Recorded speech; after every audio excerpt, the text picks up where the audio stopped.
This week on Savage Wild, we're on the Suwannee River in search of a prehistoric monster fish. It's very mysterious and elusive, and I can't wait to meet him face to face. The Suwannee River is an ancient place. Epic struggles of life and death have occurred here for thousands of years. During the Ice Age, giant beasts roamed this river and these forests. And in these waters, a giant fish from the age of dinosaurs still exists, the Gulf sturgeon. I am Manny Puig. I have spent my whole life learning to survive like Tarzan in the most dangerous and primitive wilderness, where you can be killed or eaten. I have learned the ways of giant, man-eating predators, deadly sharks and reptiles, where every encounter may spell disaster in the savage wild.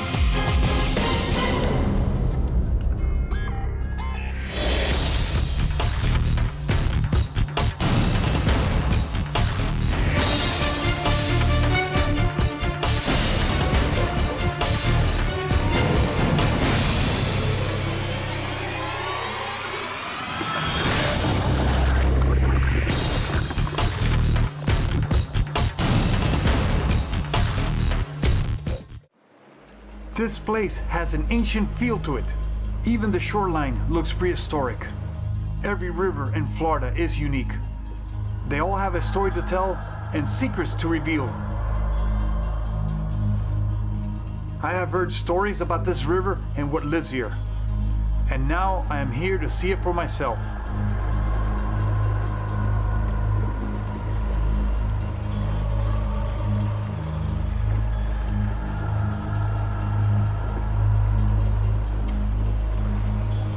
It's late fall, early in the morning, and we are on the Suwannee River. I'm very excited. I have never been on the Suwannee River before. I've explored every other river in Florida, but this one. Not only is this river full of history, it's teeming with wildlife. I can't wait to get in here. There are sturgeon in here. There's bull sharks that come in here. I have no idea what I'm gonna find in this river. I can't wait to get in and start exploring. My main goal is to encounter the giant Gulf sturgeon, a fish that can reach 8 feet in length and weigh up to 500 pounds. Almost wiped out, they have started to make a comeback in the Suwannee River.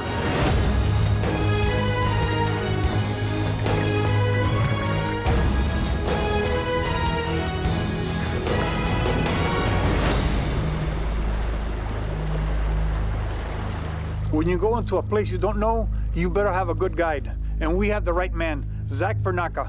He's my friend and he's our personal guide in this river. This man knows this part of Florida like you read about. This guy is an expert. He's the one that has told me about this place and he's gonna turn me on to what's in this area. Manny, check this out. This is something I've got to show you. These limestone cliffs were formed 40 million years ago. And 10,000 years ago, these are the same cliffs that Paleo-Indian man would have been ambushing mammoths. In fact, along this corner, I have found the great woolly mammoth bones. They scatter and litter the river bottom here. And I know for a fact that 10,000 years ago, the early hunters were here. So they had to, I mean, they can't just run up and get them. They had to ambush. They had to get in a right place, in a right setting, and wait for the woolly mammoth to trap them in and do their killing, right? Correct. Think of it this way. A killing football team. These guys were organized. They knew where each man was going to be positioned. This was a teamwork effort to bring down one of those great elephants. Oh, to me, that's fascinating. I'm really, really into that.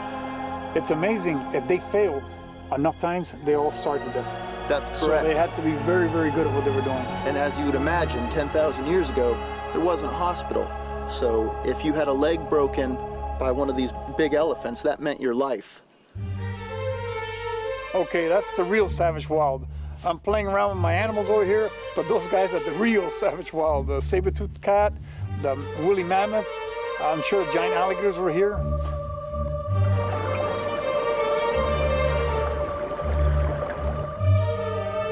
It's late in the fall. The water's about 72 degrees and the air is about 60. So we have this fog coming up the river and it's creating these little tornadoes. I've never seen that before. Little tiny, like, little ghosts coming up out of the river and it's spinning like this, one after another. Yeah, I guess the way the air is blowing, the temperature, everything is set right to create that situation. I'd never seen that before.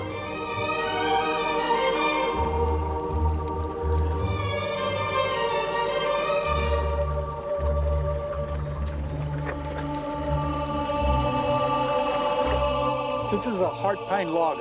This is the heart of a giant pine tree. And this has been here for 300 years, and it just recently floated up. What happens, all the outside bark has died away from it, has been removed. You can see it was axe cut. This could have been cut by the British, the Spanish, or the French, maybe 300 years ago. This land has been used by people forever, for thousands of years, by Native Americans, and then the Europeans. So what happens with time, these logs are in the bottom of the river, they'll rise to the surface. This is history right here. This is very interesting. Look at this, see? This is where it was hit. This log stirs my imagination. For 10,000 years, man has hunted in this river. First, the Ice Age hunters were here hunting woolly mammoth. Then the Indians were hunting here. Then the Europeans, all the way to the present. All this history is caught up in this river. I am exploring the ancient Suwannee River. From the dinosaurs to the Ice Age, huge beasts lived and died here. The limestone formations on the shore are 40 million years old. I'm here to see with my own eyes a living fossil from the time of the dinosaurs. The giant Gulf sturgeon, a massive fish that can reach 8 feet and 500 pounds. My friend Zach Facka has seen hundreds of Gulf sturgeons on the Suwannee, and I will take advantage of his experience.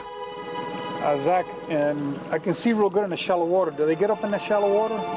The sturgeon prefer deeper water. They like the deeper holes. They tend to congregate in areas where they have a little bit more water to not only swim around, but to jump. These animals, you know, I don't know if they're displaying territory, if they're just doing it for fun, but they love to have enough water to breach the surface like a dolphin. Oh, so they need the depth to come up like that, right? That's correct. Do they like, what about the current? What I've found with sturgeon is that they prefer being close to fresh spring water. So a lot of times, if there's a spring flowing out of these limestone rocks, you'll find a family of sturgeon.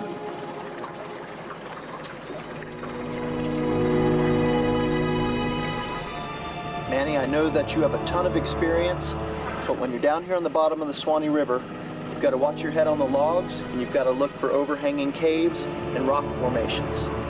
This bottom is a karst maze of limestone boulders, old fishing nets, and great logs. So in other words, look up before you look before you rise. That's correct. Yeah.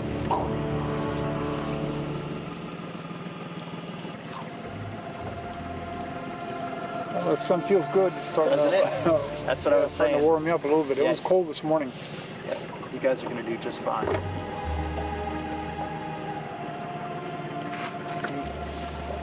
Reach in here. Where the sturgeon's going, you're going to want to start right around here. Just come up. Yeah, and just work your way up along that trough.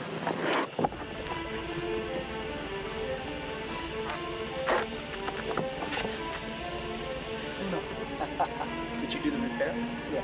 Cool. You could fix it. We're going to jump in down over here. Zach's seen sturgeons in here before. I have never seen a sturgeon in my life. Understand that. So I'm going to be looking all in through here, and hopefully I'll find some sturgeons. That's one of the animals I really, really want to find.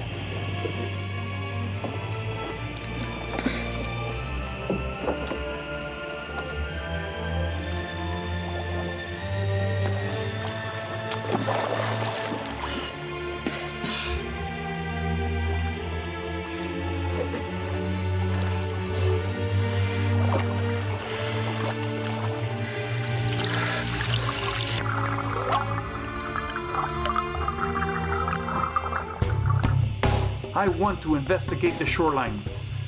The sturgeon will be in deeper water, but the banks of this river look mysterious, and I want to see what's down there. The water is red from tannic acid. The visibility is only about 10 feet.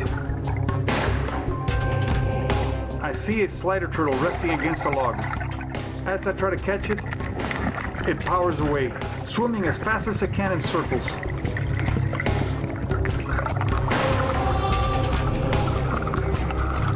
I finally managed to get a grip on it.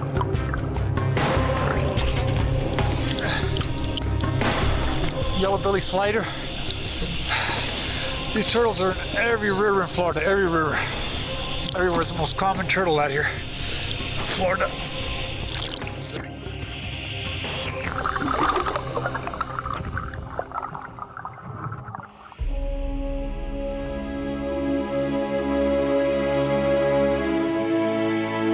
I continue exploring the Suwannee, hoping to see a giant Gulf sturgeon. In the middle of the river, the bottom seems barren. And then I see the faint outline of a huge fish. It's a Gulf sturgeon, over 5 feet long.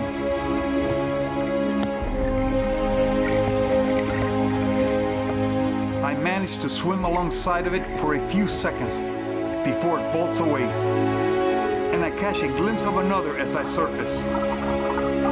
So far I've seen 2 sturgeons. One of them was about this big.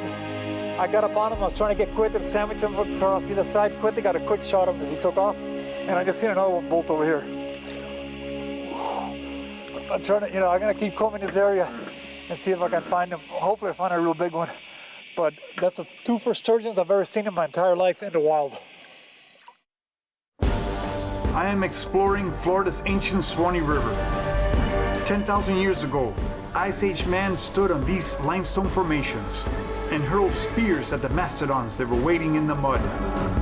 I have come here to encounter a giant fish, left over from when dinosaurs roamed the earth. The giant Gulf sturgeon.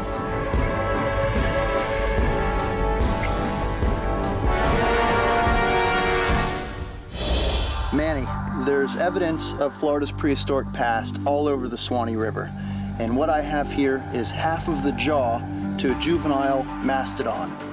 And what you see are 2 erupted teeth, meaning that these teeth were in use. You can see the chew wear here. Yeah, definitely. And right here where part of the bone is broken away, it's exposed an unerupted tooth that was still yet to come through the jaw.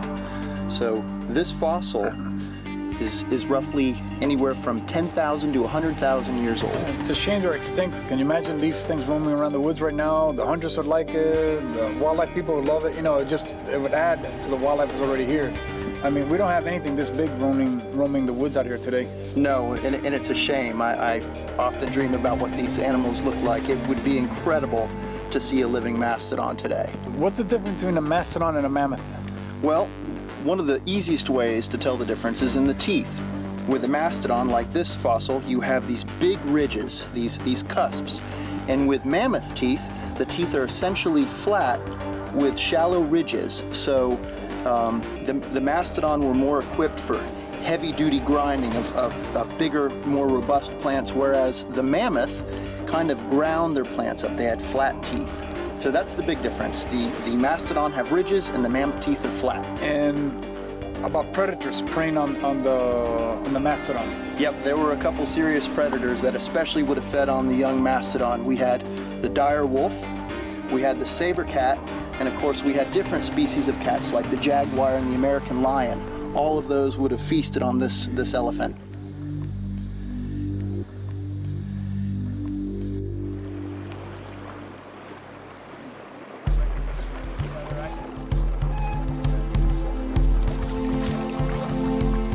Right here we have a spring flowing into the Suwannee River. There's millions of gallons of water, fresh water, clean, real pure water coming right out of the aquifer, right into the river. And this river is full of spots like this, and that's what keeps the water here clean. Zach had mentioned earlier that sturgeons seem to congregate near natural springs. So I decided to investigate this area.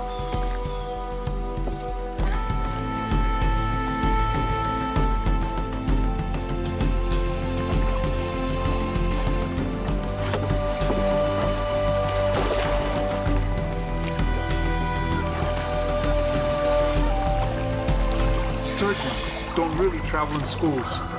They actually hang around in groups, kind of like cattle grazing in a field. I am hoping to spot a large congregation of giant Gulf sturgeon.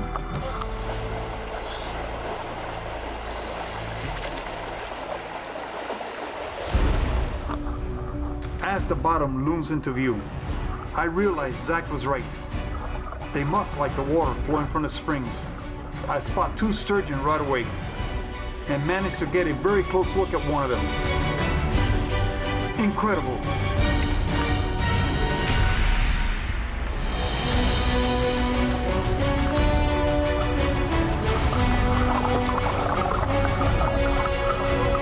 I saw a mark, like a little markings of them. I could see them way down in the bottom swimming under us. That's why I went down. One was going under us at that time, I'm pretty sure. Let's look over here.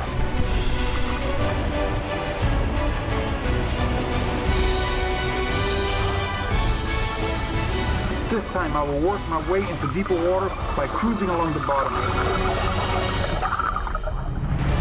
Sturgeon are here too.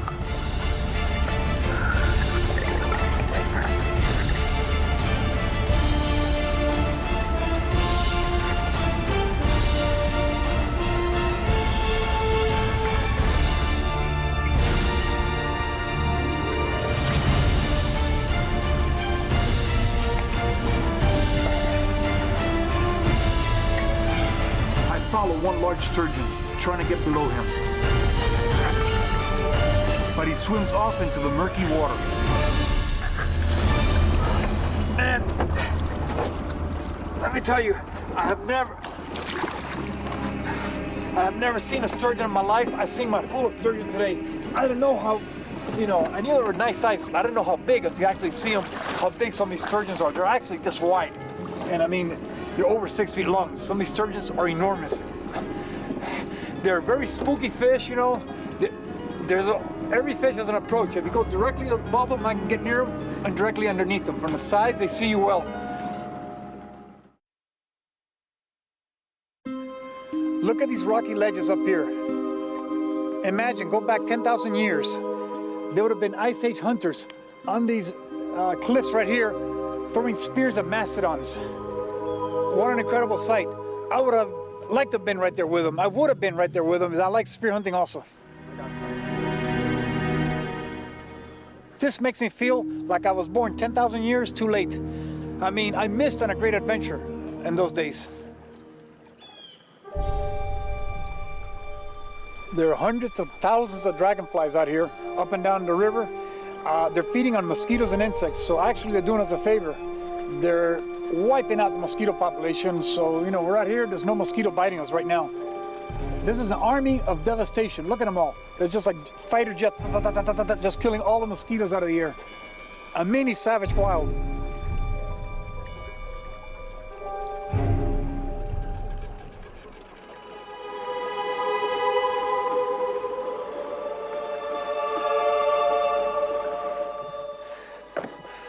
Man, I'm out here in the Suwannee. Cueta's ready in the water. I just seen a huge sturgeon from the boat just swimming by. I mean, I gotta get in there. The action's in there right now. As I move along the bottom, a sturgeon swims right up to me out of the gloom. What a prehistoric looking fish.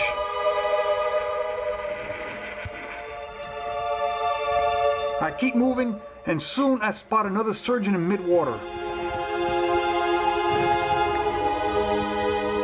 I am going to attempt to rise up underneath it and see how close I can get.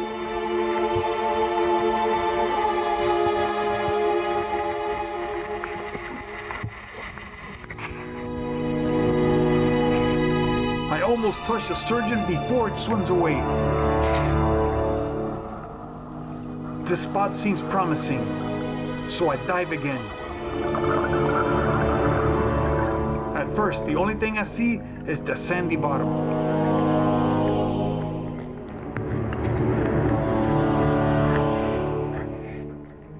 But I keep moving and soon make out the shape of a sturgeon.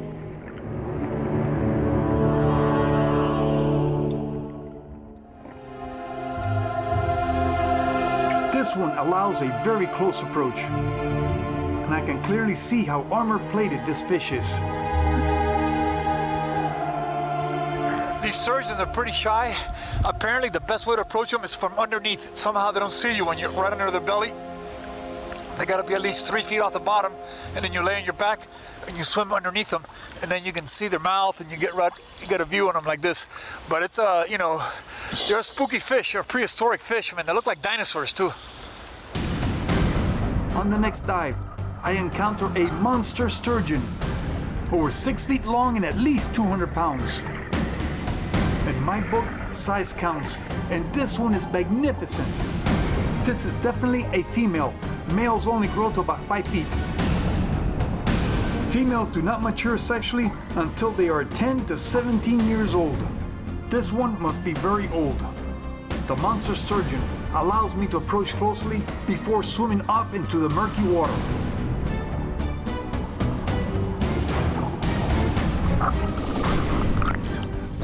You got him beautiful. I know you did. I saw you perfect. That was the biggest one I've seen all day. It was this high. I seen it from the surface. I don't go quick. I'm tapping on him. I'm tapping on you. I can see his fins like this. And yeah, you were right on this side. I came right above him, and then I leaned over on this side of him, man. I was trying to use my hand in front of him, so coach him towards your way. Whew, man, that was the scoots on him were that big on him. That was the biggest one I've seen all day.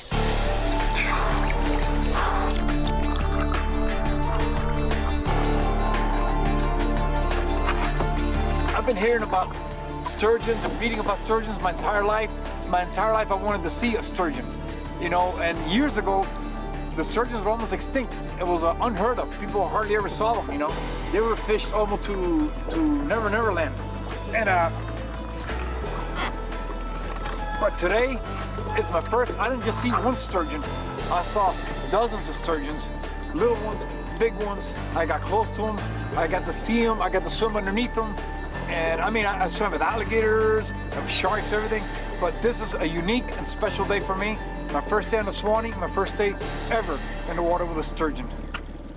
The Aucilla River, wild and beautiful. It flows into the Gulf of Mexico and is home to a crazy mixture of wildlife. Freshwater and saltwater fish thrive here, as well as large predators. Every river has its own unique population of alligators. And with every encounter, I learned something new. I am Manny Puig. I have spent my whole life learning to survive like Tarzan in the most dangerous and primitive wilderness, where you can be killed or eaten. I have learned the ways of giant, man-eating predators, deadly sharks and reptiles, where every encounter may spell disaster in the savage wild.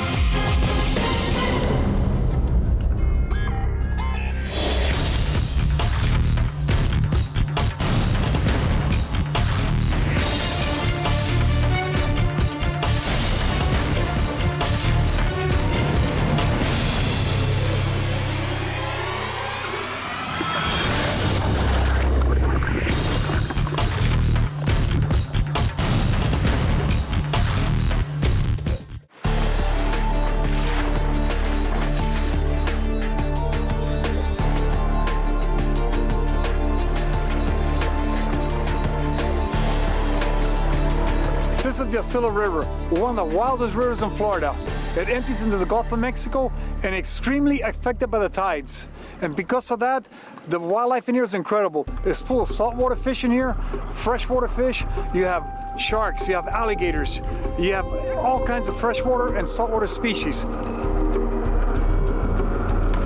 The Aucilla is one of those rivers that for a diver can be pretty intimidating. It's one of my favorite places to dive, but if you're not careful, you can find yourself in a cave that you didn't know was there. The bottom of this river is full of karst formations, these limestone formations that have been hollowed out over thousands of years. And in these formations, sometimes you find big fish, sometimes you find giant alligators. You never know what's going to be waiting for you on the bottom. So as soon as you leave the boat, you hope for the best, but you never know what you're going to expect. Another thing that's awesome about this river is its wildlife on the banks. You're constantly seeing wild boar, you're constantly seeing big rattlesnakes, birds of prey like ospreys and eagles, owls, red-shouldered hawks. This is one of those places where as soon as you're here, you feel like you've gone back in time. It's old Florida the way it used to be, and it still has it. The air temperature is 47 degrees and the water is about 70, but I'm not really a cold weather type of individual. I like it medium.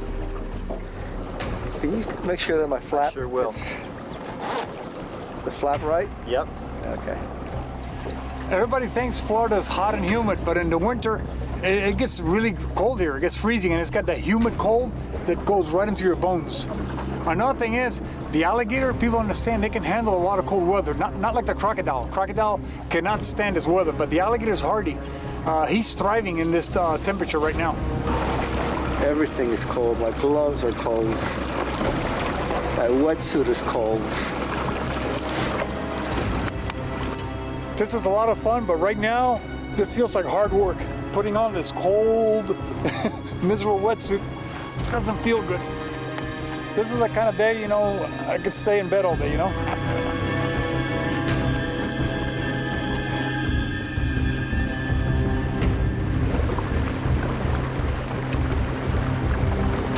As we continue downriver, I keep an eye on the shoreline for any sign of wildlife. And it isn't long before I spot an alligator. He ducks under as we approach. This will be my first encounter with an Aucilla River alligator.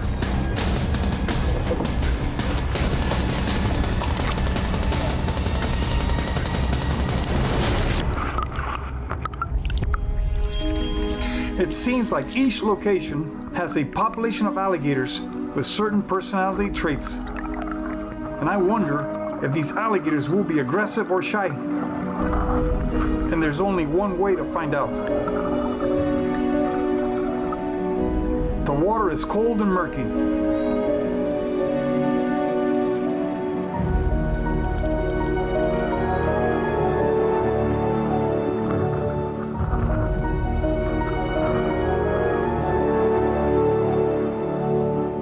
Usually an alligator will not travel far from where you spot them. They are often just sitting on the bottom waiting.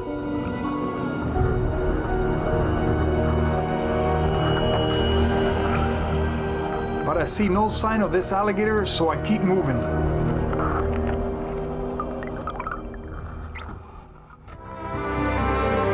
And then I spot something very exciting to me. This is exactly what makes this river so fascinating. A saltwater fish species perfectly happy miles from the ocean.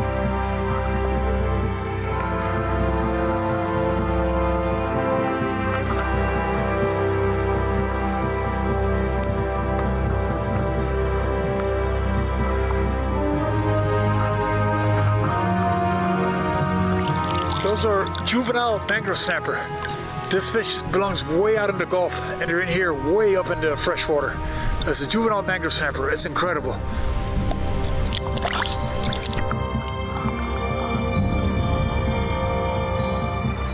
We continue our search for the alligator.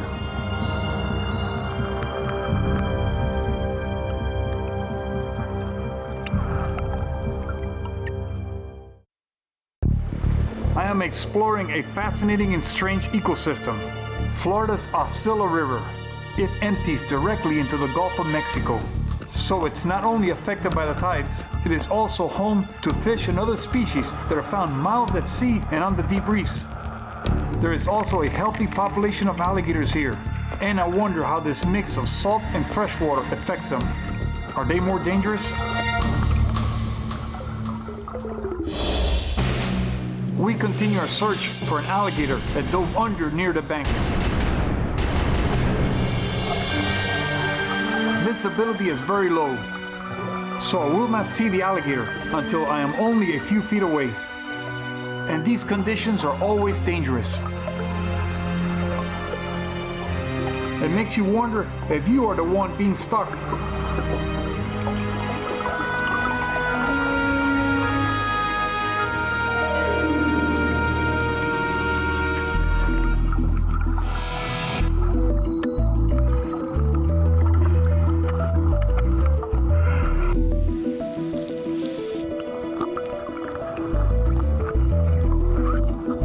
find an alligator. Not the one we're looking for. This one is much smaller, just over 2 feet long, but very healthy.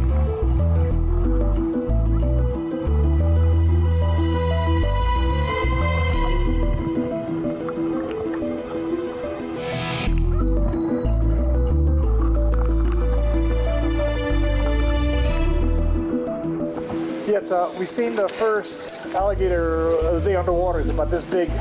Nice little guy just sitting right there, motionless. He's getting video on it right now.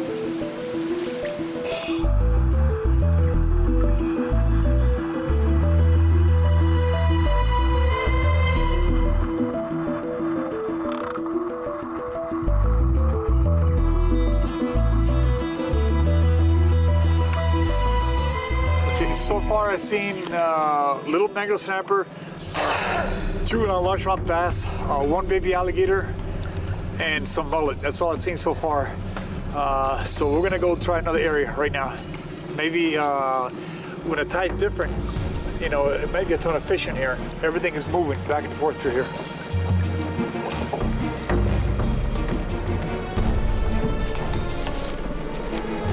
Quick thing. There's an alligator right over there on the bank. Okay, the challenge here is what are the alligators in this area going to do? Do they have dens in here? Do they let go of the deeper water? Do they go into the weedy areas? I have no idea what they're going to do. Everywhere I go, alligators do different things in different terrains, different waters. It's always a challenge. I have no idea what's going to happen right now. Yeah, I don't know how aggressive they can be either. This is totally new for me, alligators in this area. I'm in a complete different place.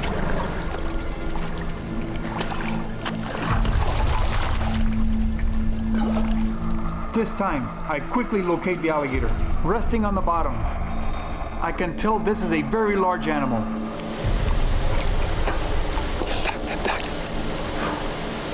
him out there. Keep your fins out of it. It's right here. Show you. Go slow. Go slow. Are we ready?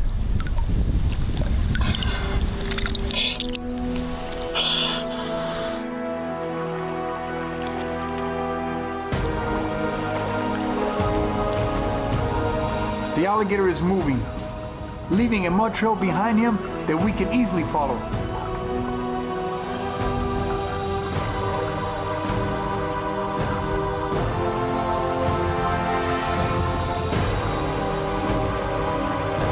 There he is.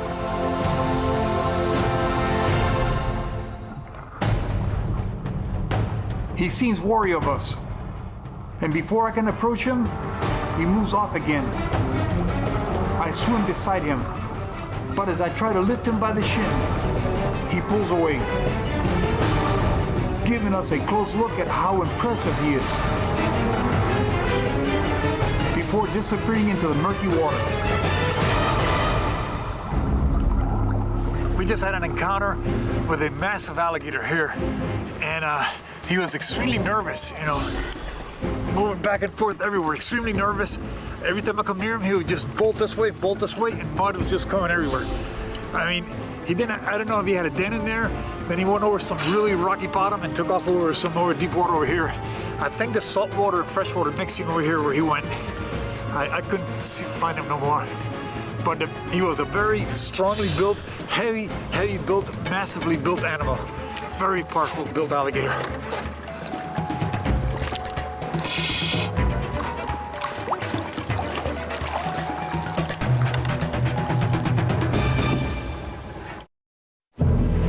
I am exploring Florida's Aucilla River, and it is proving both challenging and very rewarding.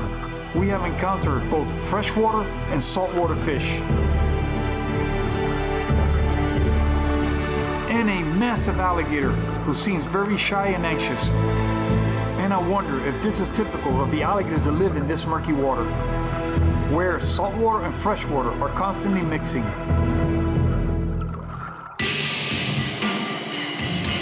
Near the shore, the forest has also come alive. We just saw a pack of wild hogs in there. This place is incredible. Not only is there all kinds of wildlife in the river, the forest right here, there's wild hogs, there's deer, there's bear.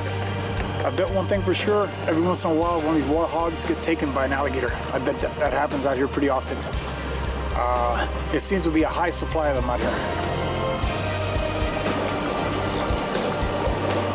This is incredible. You got the forest over there, and then these marshes, and it's like this all the way to the Gulf. All these like grasslands out here, intertwined with tidal creeks. This is a beautiful country out here. You know, people don't think that alligators will live in a place like this. They imagine only, you know, inland freshwater lakes. They don't imagine alligators living in brackish or saltwater environments or coastal marshes like this. I spot an alligator resting on the bank, and I decide to see how approachable he is. We slip into the water and make our way slowly to the shore. But when we are only 20 yards away, he sprints into the river. I keep an eye on the alligator as it dives under.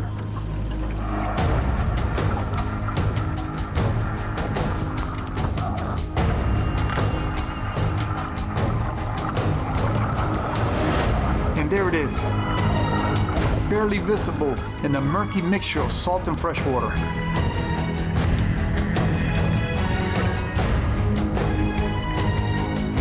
I follow the alligator as it cruises along the bottom before heading up for a quick breath.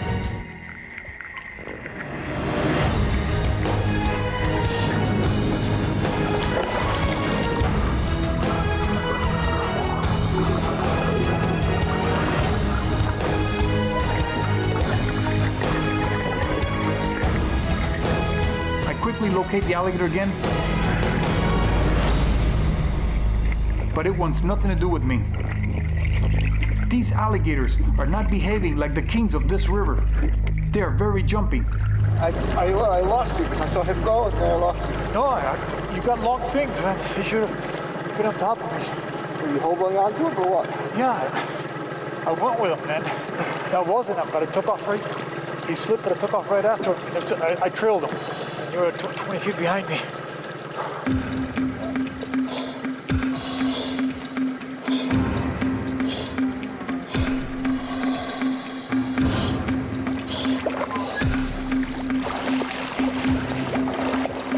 I dive again, hoping to find the alligator, when I see something very strange. Like my eyes are playing tricks on me. I see two remoras on a huge boulder that's moving. It's a manatee! And it comes by to say hello and see what all the commotion is about. Manatees are federally protected, and I never touch them. They are curious, gentle creatures and always a joy to encounter. Look at him come up to say hello.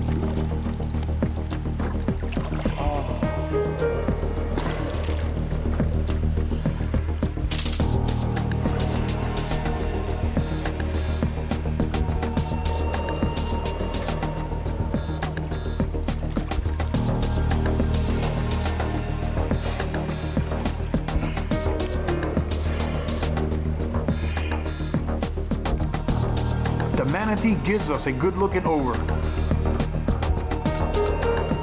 And then it disappears into the murky water.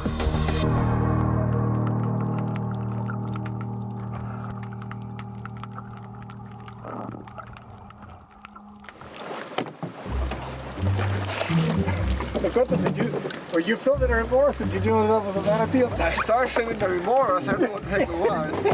I thought it was a rock. It's unbelievable. We're down there, and we're looking around, and all of a sudden, there's two remoras, and they're upside down like that. They look like they're on the bottom. And Quint is like, I know he's filming the remoras. And they go, Quint, and I'm like, no, it's a giant, it's a manatee. And all of a sudden, it comes up like this. You know, the water's so dark, you can't tell. All of a sudden, the two remoras are on the manatee. So he turns around, and he faces right here, and I'm looking at his eyes like that, and then Quint's over here filming. So right away we jumped in, we saw an alligator. We checked out the alligator. He was between us and the shore. The alligator exploded. Then we turned offshore, and there's a manatee waiting for us right there.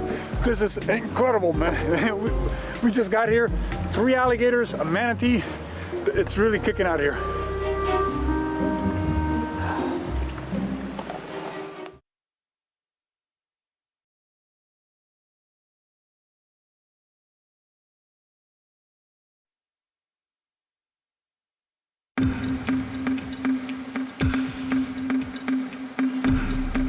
We just seen an alligator dive in the water. Right over there, he's on top of the weeds. So he went in the water, I have no idea. I'm gonna see if I can track him and find him down there. It's always a challenge to do that. Another game.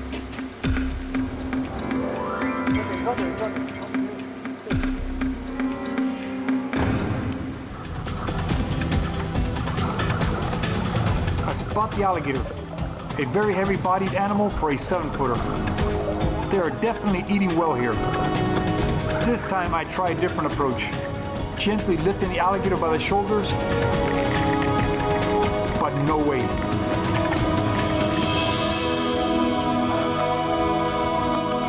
Salt water. I can taste it. The surface is all fresh water, and below us is all salt water. And the salt water is warmer. Actually, the alligators are diving into the warm salt water below. That's where it is. Yeah, I tried to do a gentle shoulder lift on him, and he took off with me, and boom, I ran to the bottom.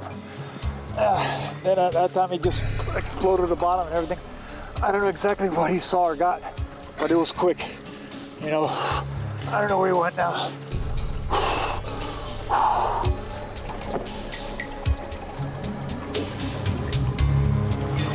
In this section of the river here, look how high the canopy is. This is like, looks like a deep jungle. The vegetation is incredible. Some shallow water coming up ahead. You got like deep holes and shallow. It's rocky. It's very real shallow here.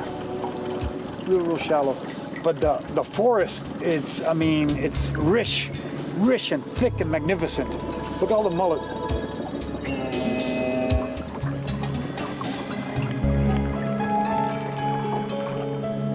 So far, the alligators I've encountered, none of them went into dens. They're all going to deep holes in the river.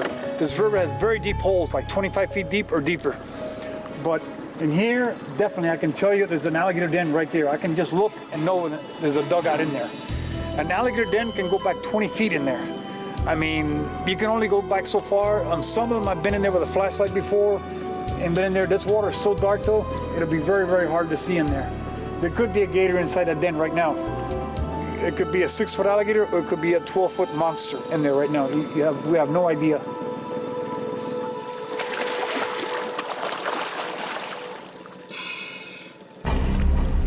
This section of the Aucilla River is even more mysterious. A dark, tangled world of branches and logs.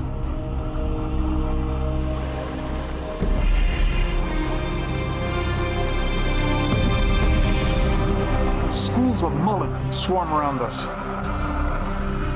And along the bank, spotted gar are everywhere. This is a fantastic underwater adventure. I feel like I am in an alien world.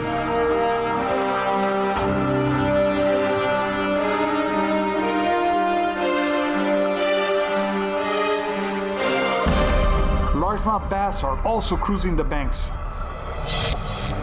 The fish life here is incredible. There's garfish everywhere, there's mullet everywhere, there's bass, there's everything. The terrain, there's caves down here, there's ledges. And on the edges, you got like sunken logs, a bunch of overhanging vegetation. So the cover for the wildlife here is tremendous. And the water is also like dark, eerie, and silty down there. You know, you don't know what you're gonna find around every corner. You know, it looks beautiful up here, but down here, sometimes it looks like a nightmare. Our adventure on the Aucilla River has come to an end. This strange and beautiful place will stay with me for years to come. And my encounter with a massive alligator, who surprised me with how shy he was, will be added to my knowledge of these amazing animals.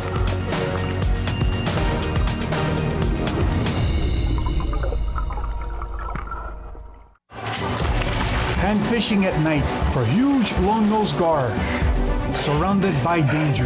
Get me out of here. What?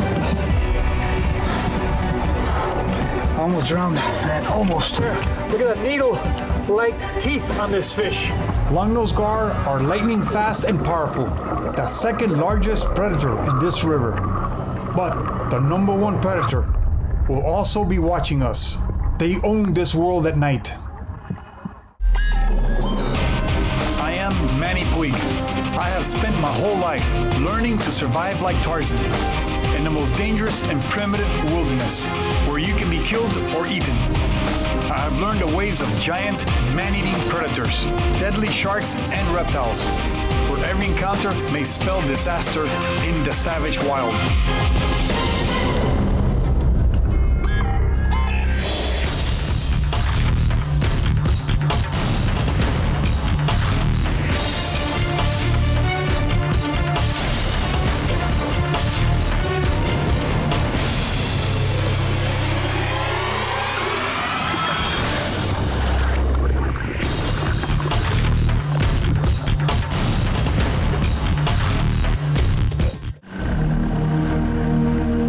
Darkness is falling on a North Florida river that is so wild. You would think twice about swimming here in the daytime, much less at night. But that is exactly why I'm here. We are all aware how dangerous this is. But it feels like we are being drawn into the darkness by a powerful force. So we keep our mind on tonight's mission to locate and hand catch Longnose Gar. My cameraman Quete and I have explored these waters at night many times, but it's always risky. Tonight, I'm going upriver in one of the most savage and wild rivers that I know. It is one of the most favorite places that I have on earth. This place is full of alligators, it's full of fish, it's full of water moccasins, it's high adventure and danger everywhere. But tonight, I am hand fishing. I am particularly looking for Longnose Gars. The Longnose Gar is a powerful, massive, incredible game fish. It is like a bronze fish. It is armored bronze. It is slimy, hard to hold, incredibly fast and agile. And I'm gonna be going at them at night with lights. I'm gonna try to confuse them with the lights and get close enough to grab them. It is an incredibly challenging adventure to do this. This river feels so ancient to me. That is part of the mystery of this place and why I love it so much.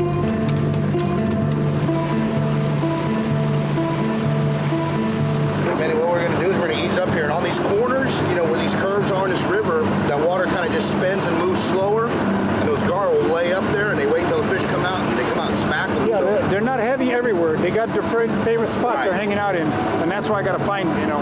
Yeah, there's a few corners up here on this river I know that always hold them, so that's usually where we can find some pretty good ones. Usually I got to go from hole to hole because I may go into one hole, they scatter, and then they run into another hole. They go up and down creek, up and down current. If a big hairy guy was chasing me, I'd probably scatter too, brother. Sorry. Just keeping it real. I got to be stealthy. Stealthy is the name. There's a lot of, the water is high and the forest is flooded everywhere, so they can be inside the vegetation. Yeah, we've had like a month of solid rain, so our water's up like 4 feet on this river. All the aquifers raised, so the spring is pumping water. Look at our current, it's ripping right now.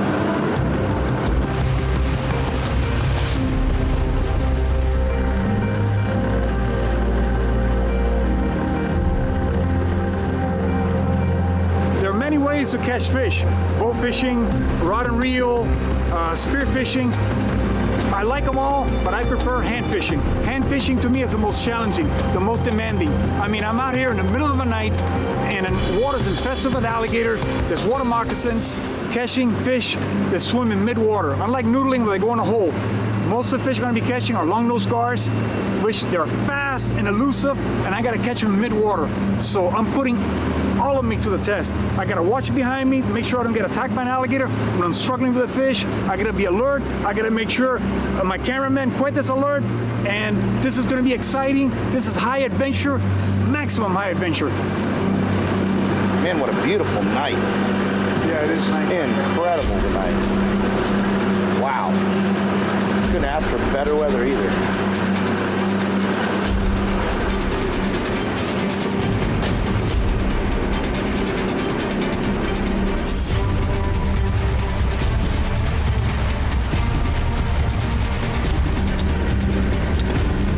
Right now we're about 30 minutes before complete sundown and it's really dark. We're actually only maybe 10-15 minutes from where we're going to stop at. What we're doing is we came all the way up river. The current is ripping right now. We're going to get up river. We'll drop Manny off and we'll ease down the river with him, back off of him a little ways so that he can, get up on the fish without us spooking him. And we're just going to follow him down river so he doesn't have to fight this current the whole way. He's going to get into so many fish, going 6-7 miles down this river in the middle of the night. There's no telling what the heck he's going to run into. I mean, who knows? And with Manny, if it's in there, he's going to find it. Tonight will be exciting, challenging, and extremely dangerous. But for me, this is the ultimate fishing high, and monster gar are out there.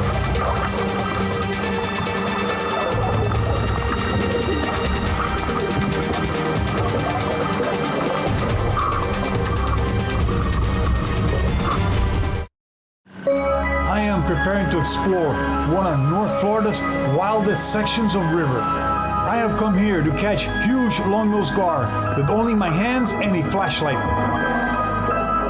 Adventure and danger are both alive and well in this eerie world that few humans ever see. Manny, this is a good spot right here. See how this water slows down in this curve? It slows down, you got all that cover right there. Those gar will just lay up underneath it. And you got a double bend on the river here. I've seen some giants in there. I can guarantee you we'll get into some big ones in there. We got to find the deep spot where the water swirls. Exactly. And that's what these two corners that we just came through. They have some really deep 20-25 foot holes. You saw one cruising over the shore a minute ago. Cruising by That's us. a good sign. Oh, At least we're seeing them already. All right, Manny. It's go time. Get your suit on. This is where we're stopping. I'm glad Quinta's already dressed. Because usually it takes him longer with all the camera equipment. Make sure everything's working.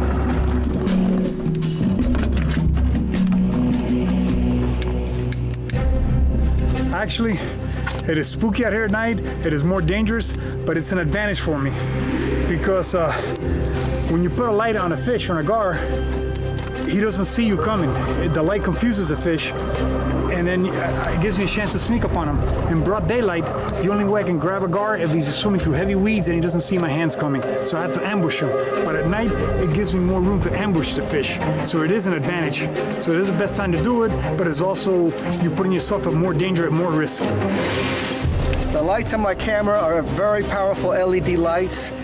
They serve two purposes. One is to light the scene, and the other is to help blind the fish when Manny is approaching it, so it makes it a little bit easier for him to catch it.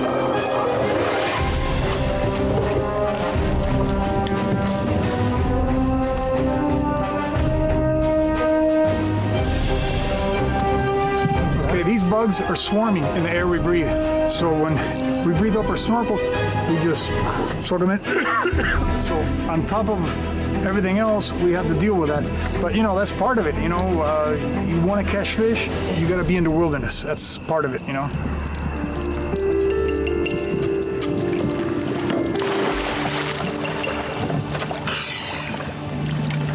Tonight there is no moon. It is pitch black all around us. Our lights are powerful, but can only show us fleeting glimpses of this dark world.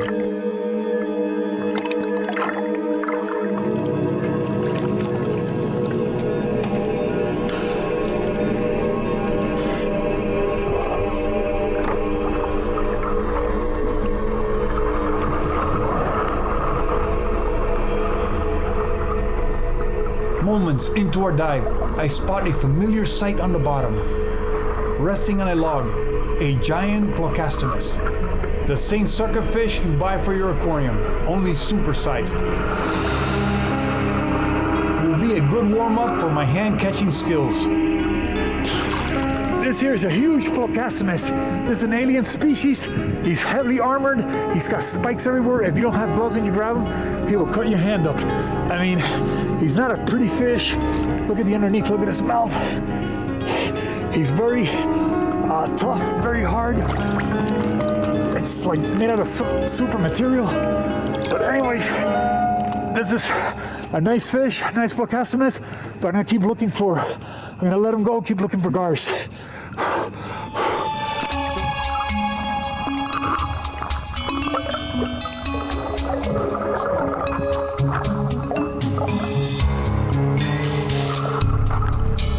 as I drift with the current and scan with my flashlight, I suddenly spot the cigar shape of a Longnose Gar cruising along below me. I keep the light on the Gar's eyes.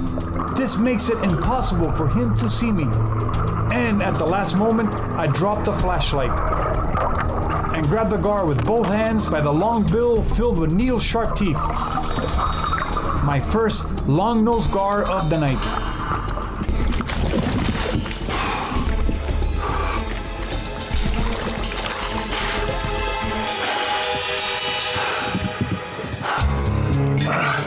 I feel good when I catch one of these. Look at that. Its bill is just like a game fish, like a sailfish in the ocean. But if you look at him, the way he's built, it's so streamlined, so powerful, and so quick. It's among the fastest fish probably in this river right here. Look at that. It's probably the fastest Gar there is. Bronzy looking at, look at that. Let me show the under part.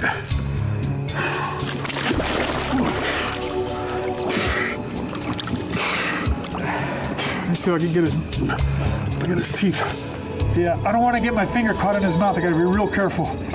But this fish, wow. Okay, I'm gonna put him back and let him go. Carefully get my hands out of there.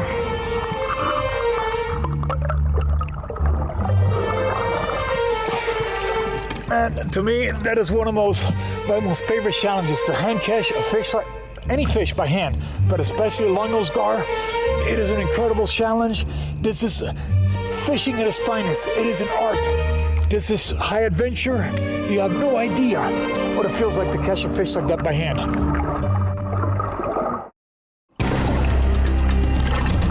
It is a pitch black moonless night.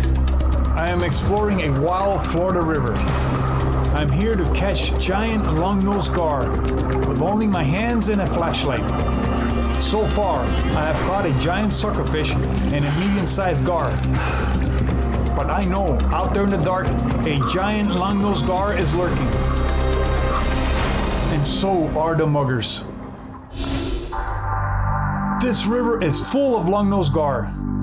I know because I see them every time I come here, including giants over 6 feet long, and that is the encounter I am hoping for. The next fish is the average size of 3 feet. Still a powerful fish and a challenging catch. And I nailed this one. It has taken me years to learn how to do this. It is an incredible rush to grab a fish this big in mid-water. Hold it in your hands and then release it.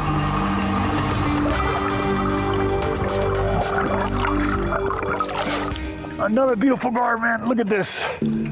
Beautiful, man. Whoa, whoa, whoa. And every time I grab them, I gotta hold them for a little while, let them tire for a few seconds before I lift them up because my hands can't hold them. I gotta use my whole body to hold them. At any minute, he can break loose from me. Wow.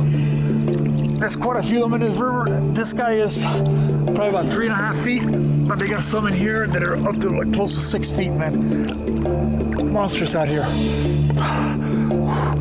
Okay, I'm gonna let this one go. I'm gonna look for some more. See if I find some bigger ones.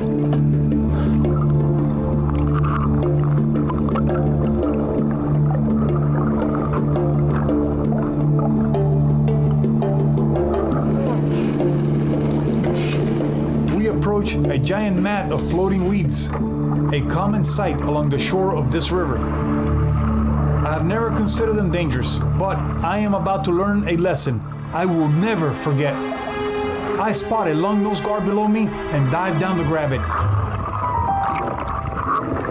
But I missed a catch and he gets away. Already short of breath from swimming, I head up for air, only to run into the mat of weeds. And I can't break through. It must be 3 feet thick. I have no idea which way to swim. I am only seconds from blacking out. I am drowning and I know it. But I make it out alive. My cameraman, Cuete, finally finds his way out, but he is very shook up. Cuete, find my light. Get me out of here. What? I almost drowned. I almost drowned too. Got my head, where's the light? Oh God. Oh, drowned. I knocked this thing off my head, Rob, and gotta take it off.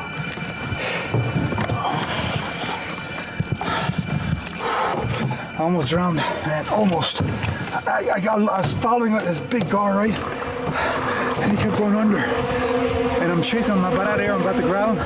When I come up, I'm underneath a huge pad. I can't come up for air. I'm stuck in there. I don't know which is a way out. I dropped my light in the confusion. And I'm just swimming like crazy, trying to find my way out of there. I tried to break my head to the pad, like I've done with alligators before. I could not break through it. There's so much vegetation. There was so much vegetation, I could not break through it. Another dangerous thing about this thing, you know, you're following a fish and there's this wall on top of the surface. You chase a fish, it's pitch dark, you don't see anything, you're way in there. When you come up, you can't come up for air.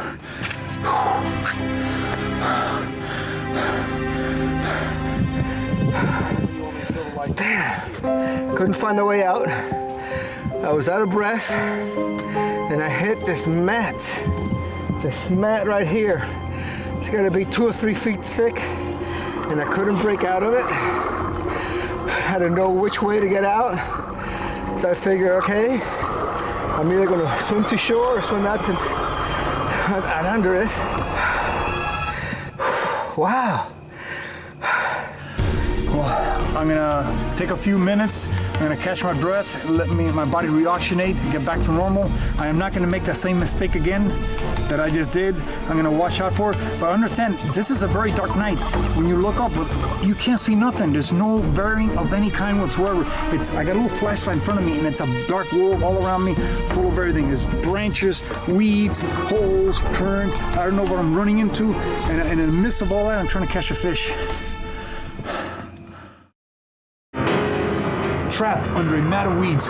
We almost paid for this mistake with our lives. Get me out of here. What? I almost drowned.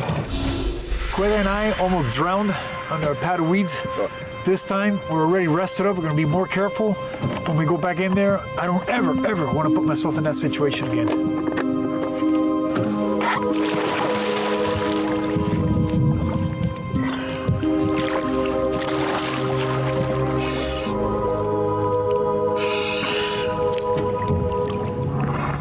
Along the bank, in the heavy vegetation, a 9-foot alligator is resting on the bottom. This guy could easily tear an arm or leg off. And he will probably drown you before he let go. If he didn't swim off with you and stuff you under the bank.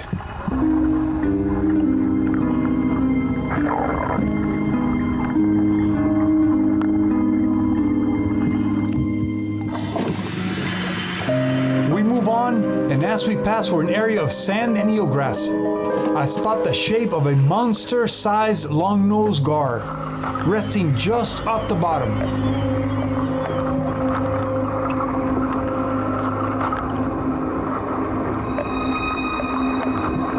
I carefully dive down and make my approach as stealthy as I can, keeping my light on his eyes. This is a serious fish to be grabbing a hold of. The biggest gar I have ever attempted.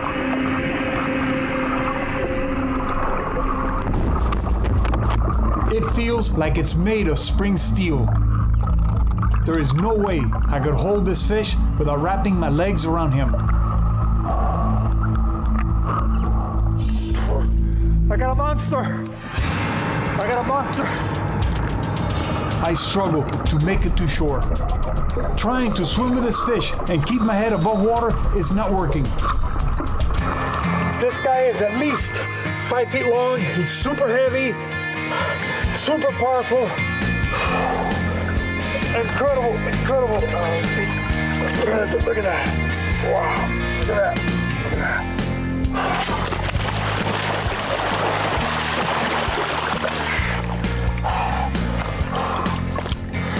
Look at this.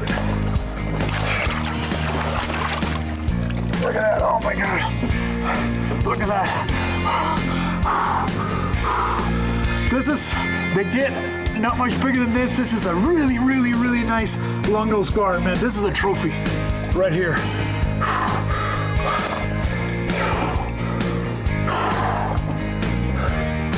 I'm enjoying the moment, man, right there. Look at that.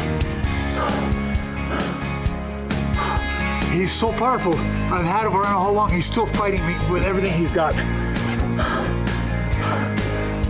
I just want to show a good look at him. Look at his eyes and everything. The speed of this fish, man, when I was going down on him, and I put the light, I slowly brought that and said, I'm telling myself, don't mess this one up, you might not get another chance in. And I brought his snout right there. That's the only way I can hold him. I gotta hold him my snout and hold him my legs with everything I got. With both of my arms and both of my legs, it was so bad that I couldn't make it to shore. I had to have Quete push me in because I was just, everything I could, I could just hold him. I could not swim and hold him at the same time. I needed to be pushed ashore. This fish, if you bow hunters have put an arrow in him, it'll drag buoys, it'll drag a boat.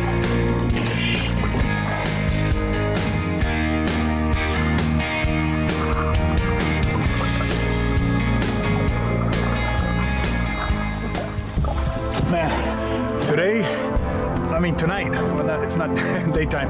This was an incredible, I got 3 Longnose Gars, including a big, fat, massive one. I got a Placasimus.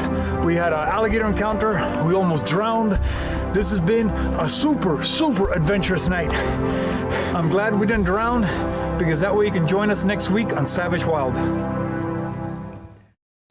I'm exploring an abandoned mine from the early 1900s, long ago flooded by groundwater. Nature has taken it back. It's deep, mysterious, and dangerous, but for me, it's irresistible. What could be lurking beneath these deep green waters, hiding in giant forests of hydrilla? Are the alligators that live here shy, or more prone to attack?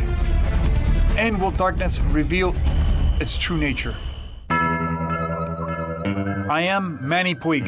I have spent my whole life learning to survive like Tarzan in the most dangerous and primitive wilderness, where you can be killed or eaten. I have learned the ways of giant, man-eating predators, deadly sharks and reptiles, where every encounter may spell disaster in the savage wild.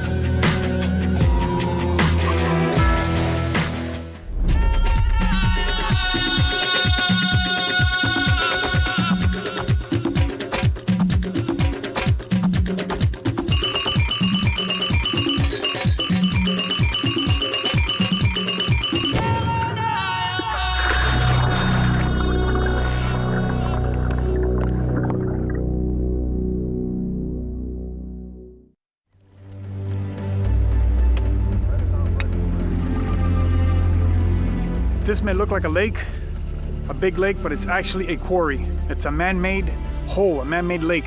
It used to be a phosphate mine in the 1930s. It's dug out in the middle of a wilderness area. This is surrounded by swamps and woods everywhere. So there's a lot of fish in here, there's wildlife all over the place, there's alligators in here. Keep in mind that the alligators that wander in here come from a wild area. They have zero contact with people. I have no idea how they're going to react. Are they going to be shy? Are they going to be aggressive? Are they going to attack? I'm here to find out.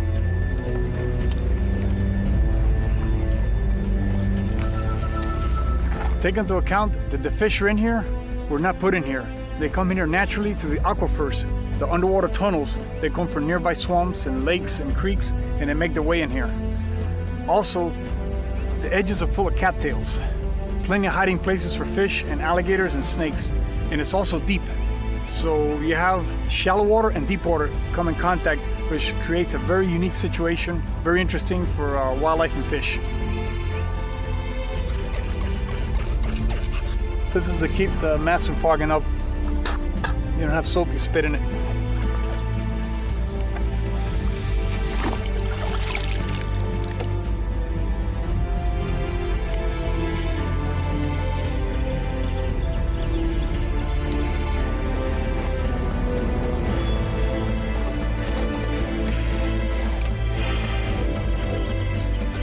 Put on gloves in case I run into a fish and I want to touch or handle. Fish has spines on them. That's the main reason.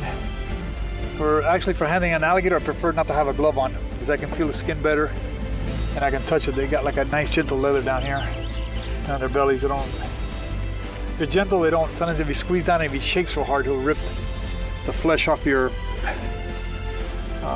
the flesh from your thumbnail away from you. If you grab an alligator and you're sitting, all of a sudden he shakes, your hands are popped open and you're bleeding out of every one of your fingers.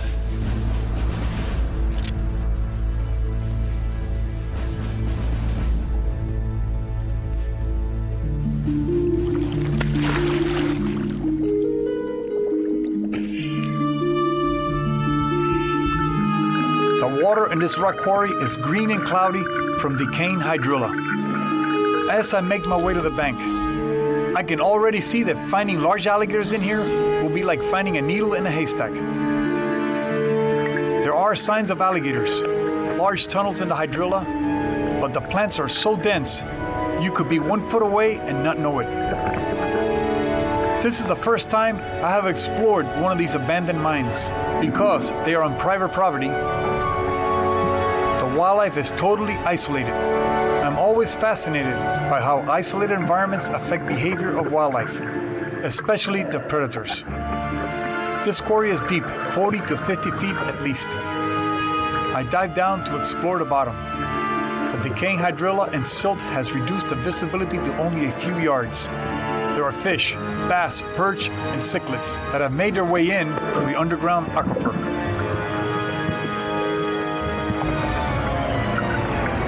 Even down deep, there's a jungle of hydrilla. And as you get near the shore, it's a high forest. It is a green jungle of hydrilla. It goes into where the cattails are. There's tunnels inside there. There's a million places for big fish and alligator to hide. I mean, giant dinosaurs could hide in here. What appears to be a barren desert will reveal its secrets with darkness. When violent predators, monsters that go bump in the night, are prowling, I told Cueta we gotta get out of here before it kills us. This may be my most dangerous mission yet, but this is the only way I can learn about these isolated alligators. They just want chaos in there.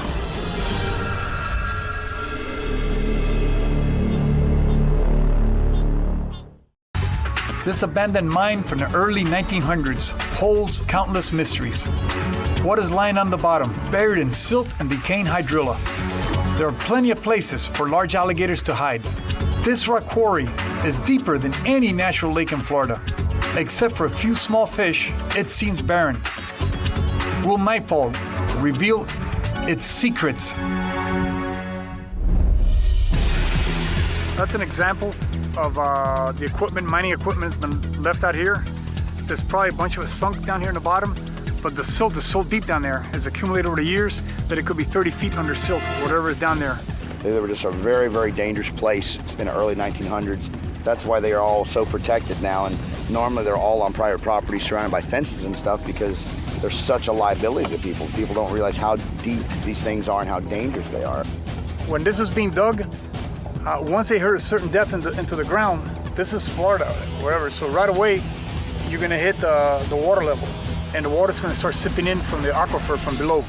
You dig a hole anywhere, it's like creating a giant well. It's gonna fill up with water.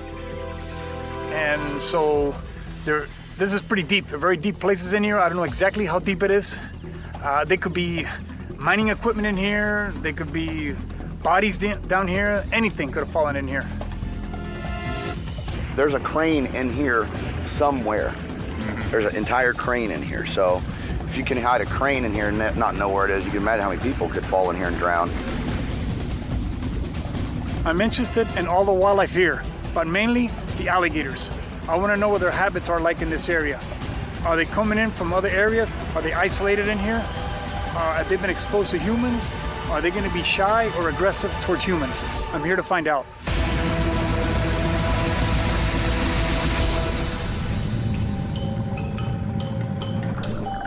I'm sure large alligators are here, but where are they? They seem to be completely hidden, so I have my work cut out for me. The banks of this quarry are almost vertical. They've been dug out with heavy equipment. Finding anything here is going to be tough, so I keep moving.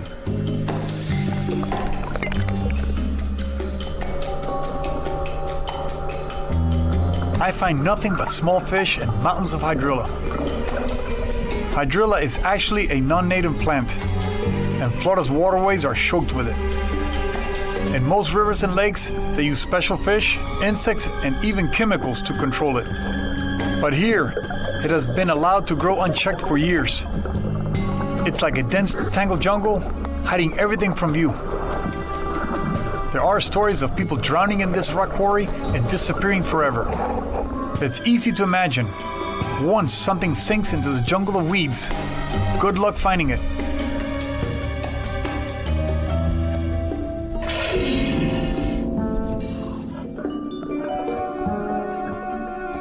After searching the bottom for hours, I decide that nightfall is my only chance of finding alligators.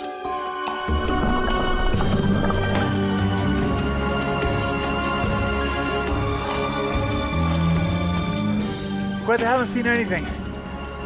I have covered every inch of this rock quarry. All around the edges, in the middle, there's a jungle hydrilla on the bottom. There's a few small fish around it. It is like one big ghost town, a desert. I'm gonna have to wait till nightfall and search with a light at night, see if I find any. This place may actually come to life. There may be enormous alligators out here. Once the night falls, I'll be able to find them. Here they're here.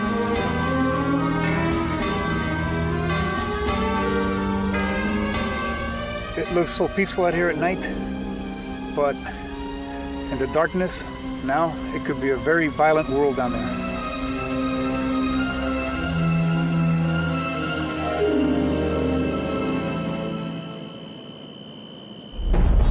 Diving in this dense jungle of plants at night in murky water is as dangerous as it gets.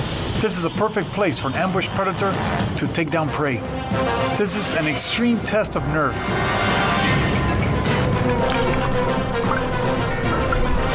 But I need to know, how will these isolated alligators behave when confronted with a human?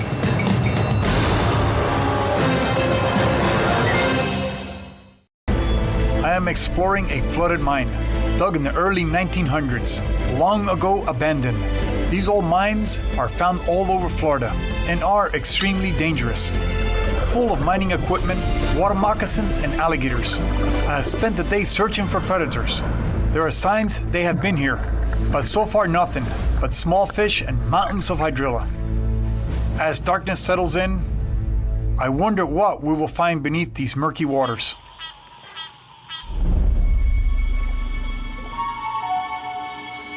It's a small crescent moon, which is good. The darker the better, because that means that the reflection from the alligator's eyes will be better when you put a light on them. I had a feeling there were alligators out here. All day long I didn't see any, but as soon as the nightfall came, we already found the 10-footer right over there on the edge. What we're seeing there is the eye of an alligator. By the color of it and the space in between his eyes, appears to be an alligator between the 8 and 10 foot range. His eyes are glowing red, and you can even see when he blinks. Cohete and I get set. Every encounter with a dangerous predator is unpredictable. But this is like going in blindfolded. We could be surprised from any angle.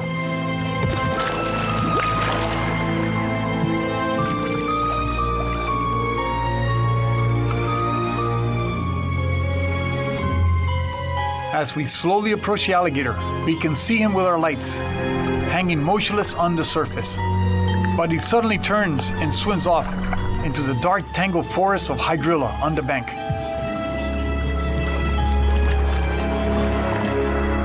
I can see a trail of debris where he went in. Following him in there is almost suicide. But we continue to scan the weeds, hoping to find him.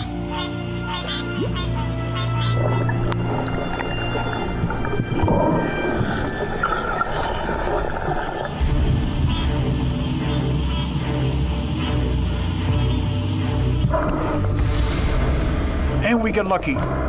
He is lying motionless in the hydrilla and allows us to approach him. This is a 10-foot alligator in perfect condition. I can see his pupils clearly through the protective membrane.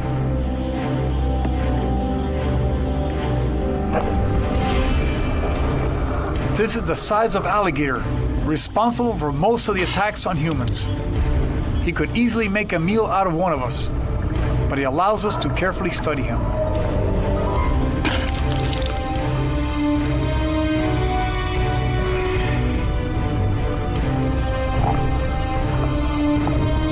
I am surprised at how calm and motionless he stays, but this is all new to him. So he may not feel threatened, even with the lights flashing all around him. He's a beautiful specimen, dark and heavy-bodied, very well fed.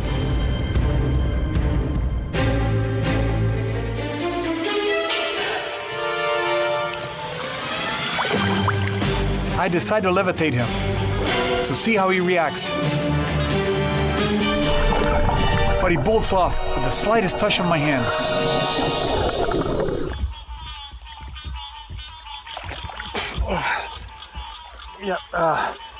Yeah, we found them. We finally were able to get close to one of them. They're very, very spooky. Queta got a lot of video on him. He was probably between 9 and 10 feet long, I would say. Yeah, it was a nice gator, really good colors. You could see his eyes, the membrane, the nictine membrane in the eye was very clear. You could see his pupil perfectly. I was looking at him. He just sat there motionless. He was so covered in weeds, I wanted to lift him a little so you could see his teeth and all that better, but phew, then he bolted. But we had him there for a long time. It's 10 times more dangerous, 1,000 times more dangerous. I told Queta we gotta get out of here before it kills us. Whoa!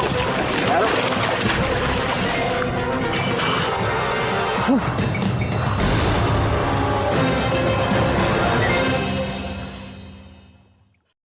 I am exploring an abandoned mine, long ago flooded and full of mystery. In the day, it was like a barren desert, full of mountains of hydrilla, but monsters are appearing in the darkness.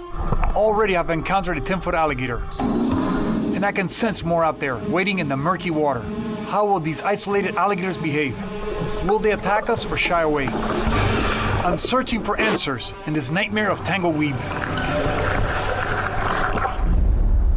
Only minutes after encountering a 10-foot alligator on the bank, we have discovered another, swimming on the surface in deep water, heading for the cattails. Once again, Queta and I slipped silently over the side. And this time, I decided to go deep into the cattails to find him.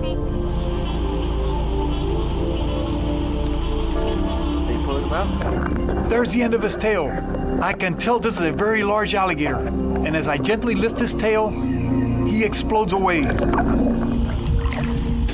that was such a difficult situation for me. All of a sudden I saw his tail like right there. Beautiful. I know it's a very large alligator. I could see his tail, so now I quit to come in there and video his tail. But we couldn't, his head's right there, you can't see nothing. So what I did is I put my hand gently underneath his tail, and I slowly lifted it, and then all of a sudden he just started turning around in there, and it was just like, it just went chaos in there. I told Queta we gotta get out of here before it kills us. But yeah, he took off from the jungle out there into the middle of the lake. So we're gonna go back out here so we can approach him in open water. Yeah, that was so thick back there. To locate him in deeper water, we hang on to the back of the boat as it tows us along. He's on the surface, just ahead of the boat. When he goes in the cattails, let's keep track exactly where we went. I got it. As we drop off to look for him, he turns and heads straight for us. He's coming right to you. This is a direct challenge. But then, like in a scene from a monster movie, he sinks out into 50 feet of water.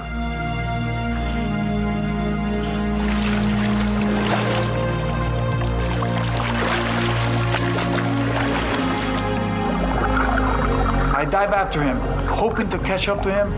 We find him at 40 feet. He's huge and in no mood for games. I decide it's too dangerous to approach him, and we head back to the surface.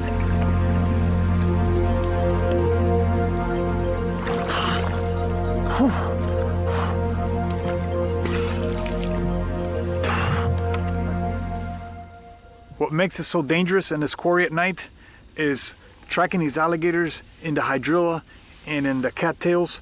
Not only is it dark, you can't see in there.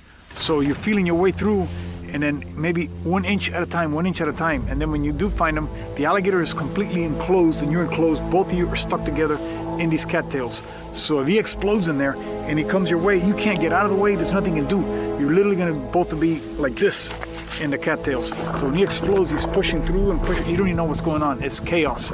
And then in the depth down there, in the darkness, in the deep, you don't want to get bit by an alligator down there because you will drown. If he holds you down there, you will drown for sure. If you get attacked by an alligator 40 feet down, that's not good.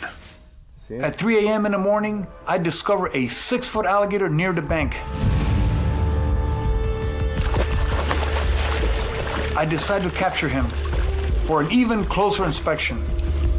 I have been working with alligators my entire life, and this is extremely dangerous. But I want to learn as much as I can about the alligators that live here.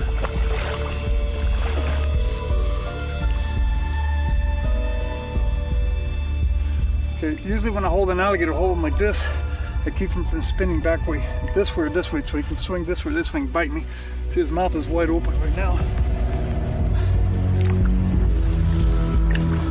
Yeah, the reason I picked him up, I couldn't show him. You know, it was too much. We couldn't get no video on him. Too much hydrilla. I can't see him, but I wanted to see one up close. Pull out his tail. Whoa! Got him? Got it. Almost got my face on. Okay, pick it up again. Pull his tail out. Good. Okay, just want to show him. Okay, I'm gonna let him go. Put his tail down.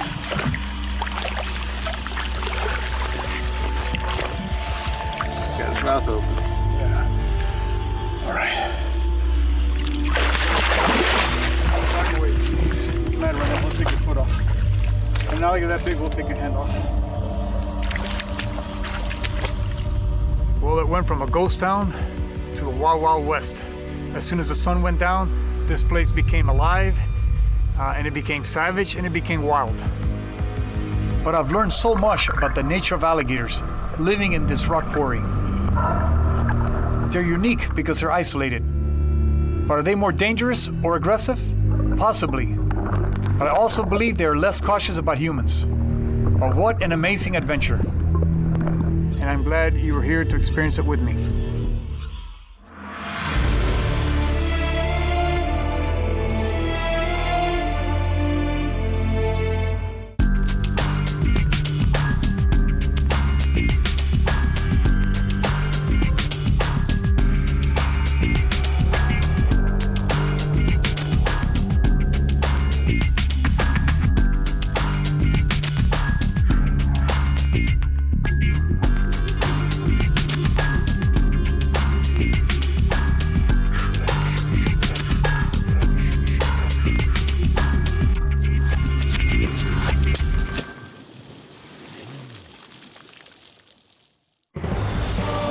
Exploring a freshwater canal in Florida. I am fascinated with the explosion of wildlife found here. The alligators here are healthy, and I've encountered a clutch of babies, and the mother deep in a culvert. We thought the day was over. We're headed home, and we just seen a massive alligator. Oh my God! He is massive!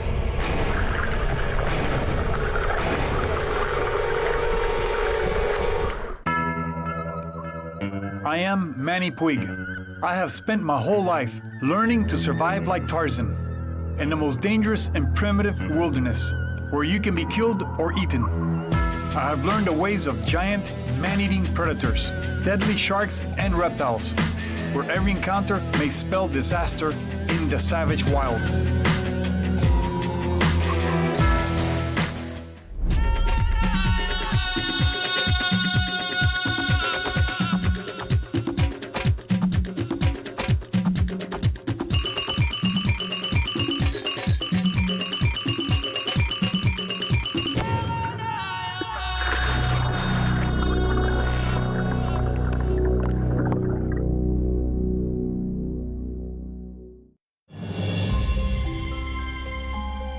With only a few hours of daylight left, I continue my search for wildlife in these man-made canals. The day has been incredible. We have located a clutch of healthy baby alligators. A really good sign, and even got a look at the mom, deep inside a culvert.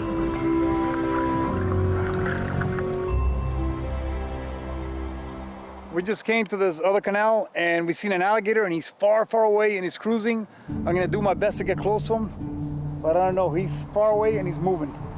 And there's a lot of hydrilla down here, very hard to track. But I definitely want to get a good look at him.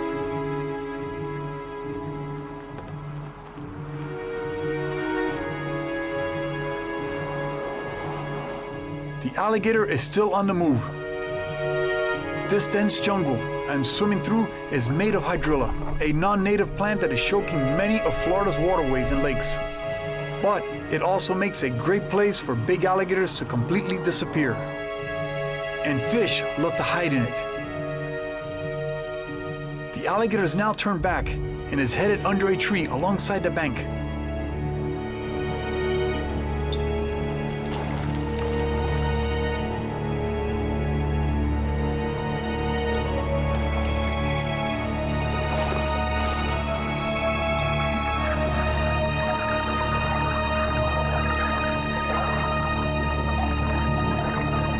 I dive down, hug the bottom, using the hydrilla for cover, and glide right up below him.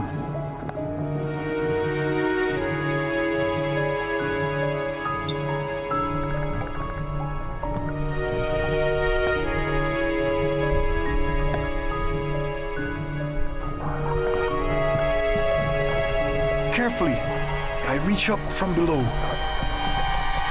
But he explodes away before I touch him. Swimming only a few yards and stops in the weeds near the shore. I want to get a closer look at this alligator. He is only about 7 feet long, but he could inflict terrible damage.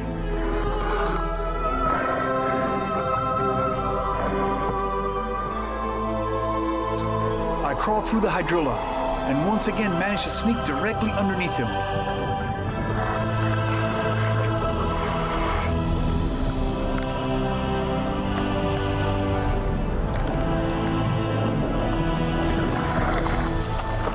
But this alligator will have none of it. As I touch him, he shoots away and heads for the hydrilla forest.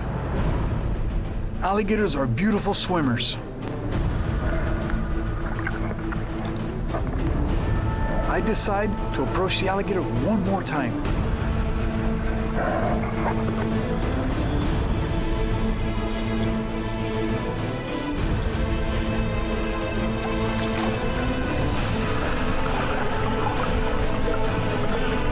I gently lift him by the shoulders and swim him to the surface before he hisses and breaks away. This is a very healthy young alligator.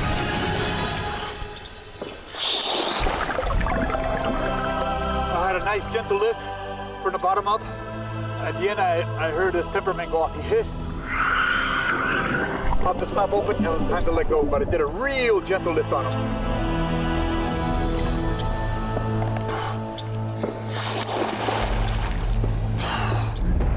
We're headed home, and we just seen a massive alligator. This is a very dangerous animal. Very dangerous alligator. He's just enormous, man. He's a 1,000-pounder. I go, quiete, he's coming at us. You'll never make it on shore. That alligator sees you turn and run, you're perfect prey for him. He will kill you. Guaranteed. Guaranteed that alligator will take you down. Exploring Florida's canal system. I feel like an underwater version of Tom Sawyer. You never know what is around the next bend. It could be exciting adventure or serious danger.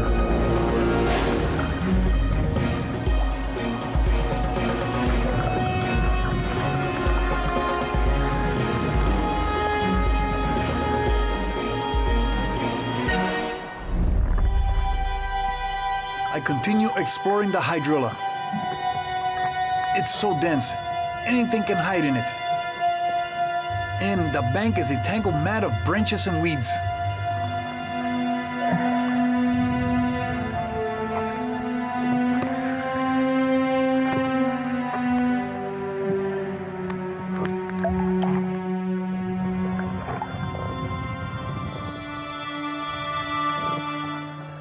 But as I break out of the hydrilla, I spot a small slider turtle racing for safety. He dives into the wispy green algae for cover, but I manage to grab him.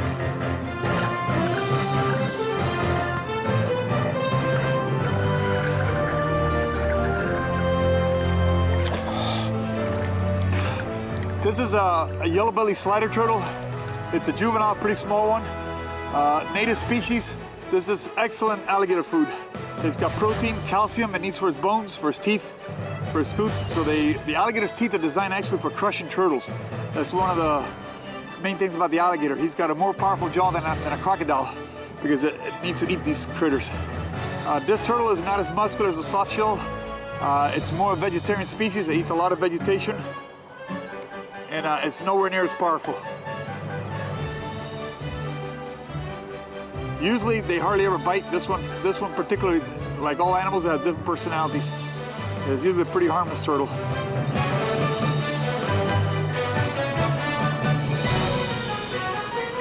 Right. So let us swim away.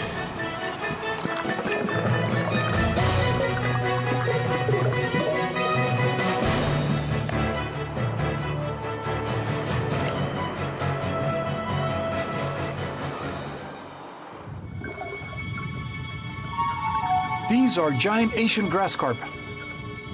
They were brought here to control the algae and hydrilla. But instead, they just multiply like crazy. They make a good-sized meal for an alligator. This carp is having some issues and will definitely get picked off by the first alligator that comes by. Wow, a school of chub. Another saltwater fish that you would never expect to see in freshwater.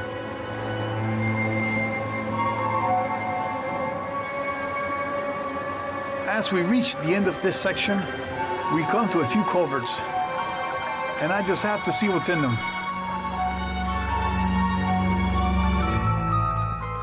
They aren't very wide. Not much going on in this one. As I check each culvert, I am disappointed. This seems like the perfect place to see something amazing. But amazing things often happen in the most ordinary places.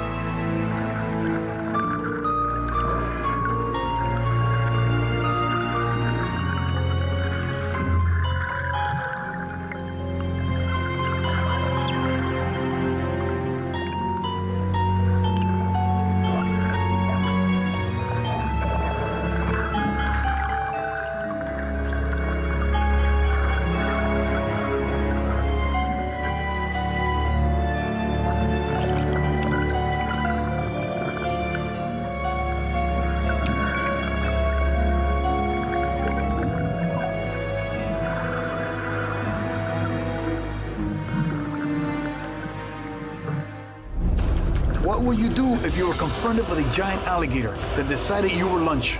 We thought the day was over. We're headed home, and we just seen a massive alligator. I am soon dealing with something never before caught on TV. An actual attack by a 14-foot monster alligator.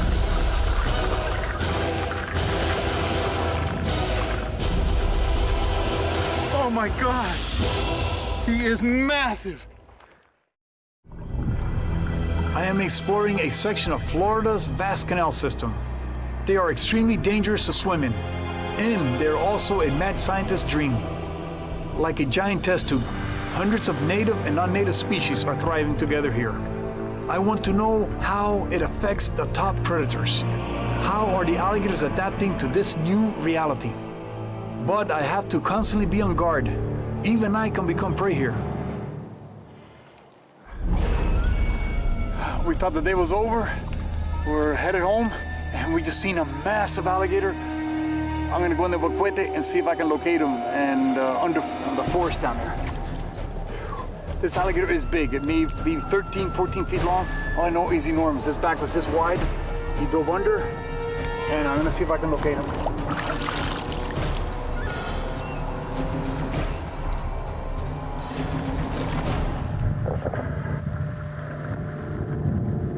We swim across the canal, carefully watching for any signs of the monster.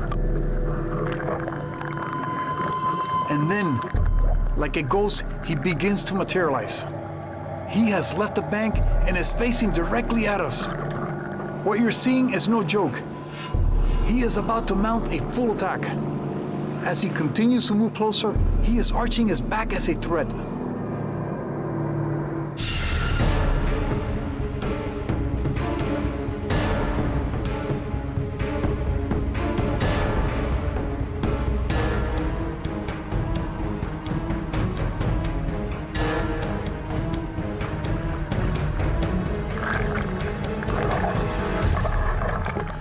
As he sinks below the surface, I dive all the way to the bottom, get below him, and grab him by the shin. This stops the attack, but now I have a dinosaur on my hands.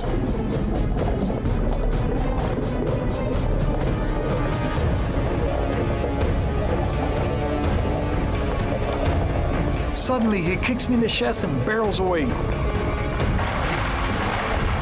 This animal may be the largest alligator I have ever seen.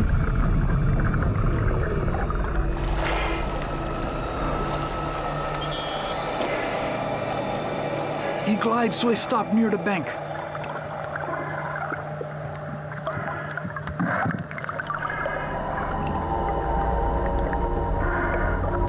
This is a very dangerous animal. Very dangerous alligator. He's just enormous, man. He's a 1,000-pounder.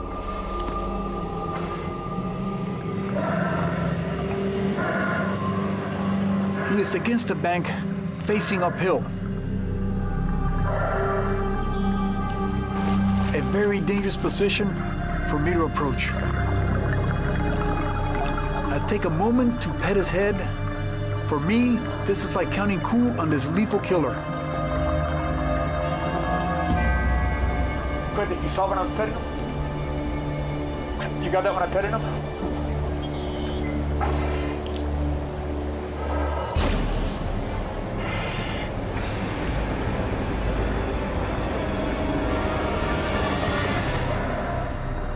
To get a better look at him, I need to move him away from the bank.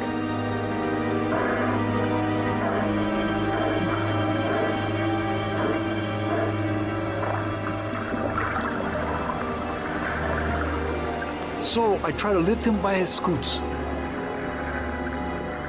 But he feels like a ton of lead.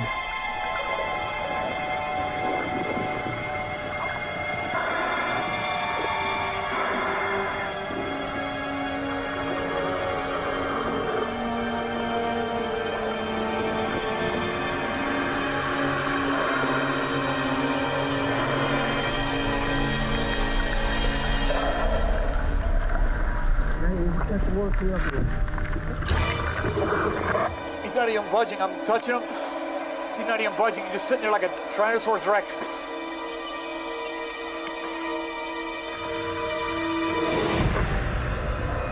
The idea of this dinosaur living in a canal besides the road sends shudders down my spine. Never let your family swim in these canals. I have just been attacked by a 14-foot alligator, possibly the largest alligator I have ever seen. And we captured the initial attack in all its glory. This is the face of death.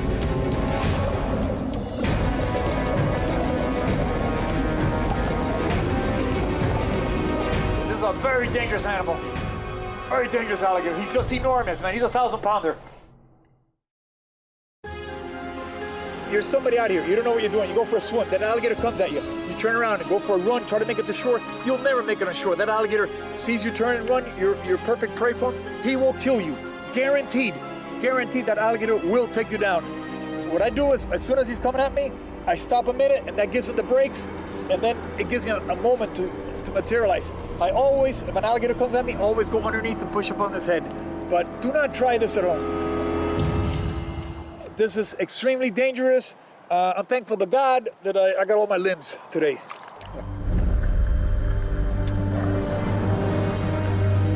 The monster alligator is lying still on the bottom.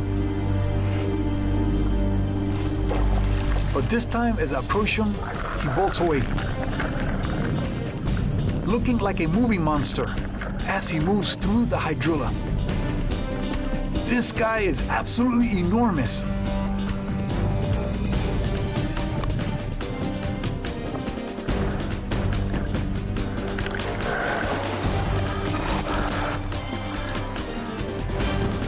We continue to follow him through the hydrilla, but he suddenly disappears completely into the jungle below.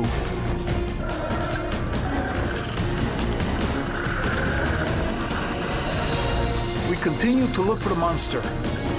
Then my underwater cameraman, Quete, suddenly spots him. It seems impossible to hide a 1,000-pound animal so easily. I see him now, and I'm all cranked up. He just tail us home. As I dive down, I will need to get as low to the bottom as possible, get underneath his shin, and get a grip on the skin below the jaw. But will I be able to even move this huge animal? He actually lets me bring him up.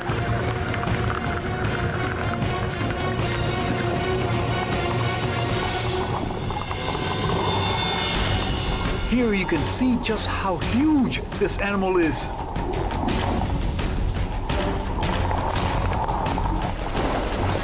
As we reach the surface, he tears away from me and heads for the opposite bank, where the director, Robin Berg, is waiting with the camera.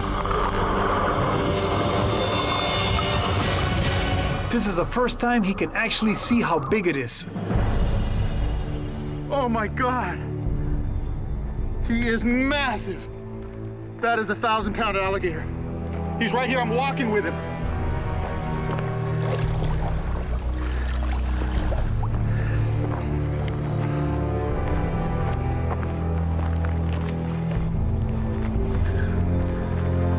The monster alligator slows to a stop, then looks directly at Robin, as if daring him to fall in the water.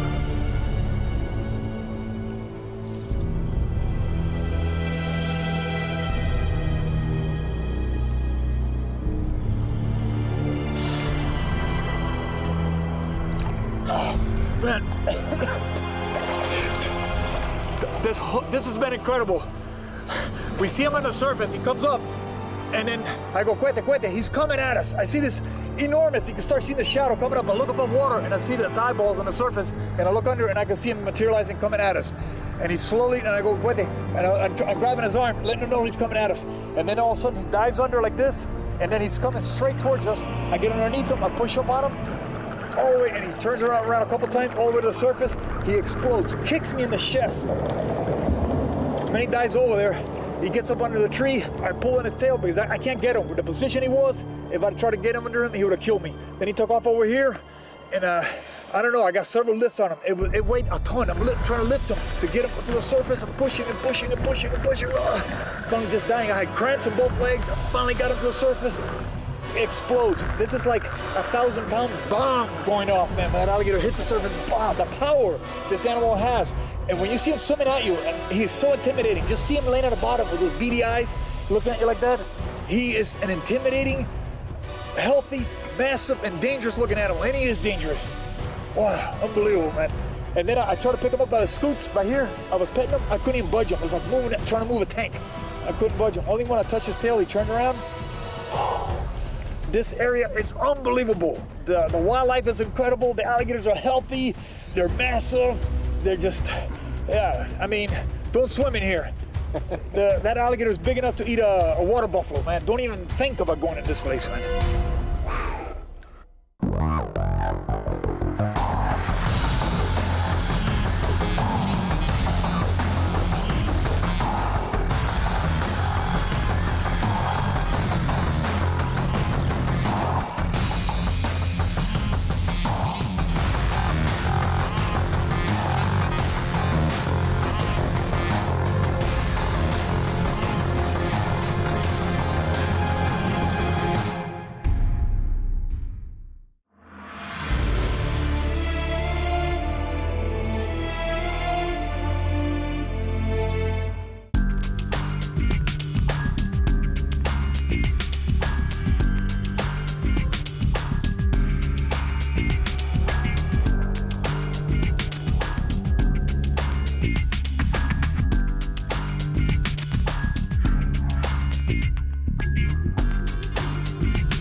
a river filled with cranky predators.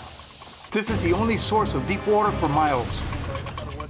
Severe drought has forced migration to this river, concentrating local predators with complete strangers. The wildlife here is on edge. Did you see him? Oh my God. Water means both survival and death. It is a thread that binds them, and it's a reason I'm here. I am Manny Puig. I have spent my whole life learning to survive like Tarzan in the most dangerous and primitive wilderness, where you can be killed or eaten. I have learned the ways of giant, man-eating predators, deadly sharks, and reptiles, where every encounter may spell disaster in the savage wild.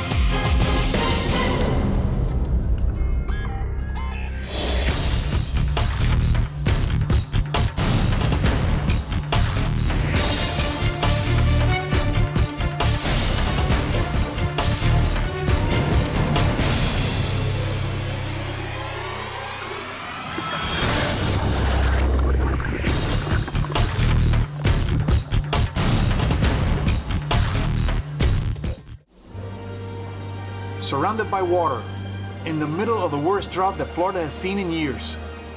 This river is like a magnet for life and death struggles. And my crew and I are here to bear witness.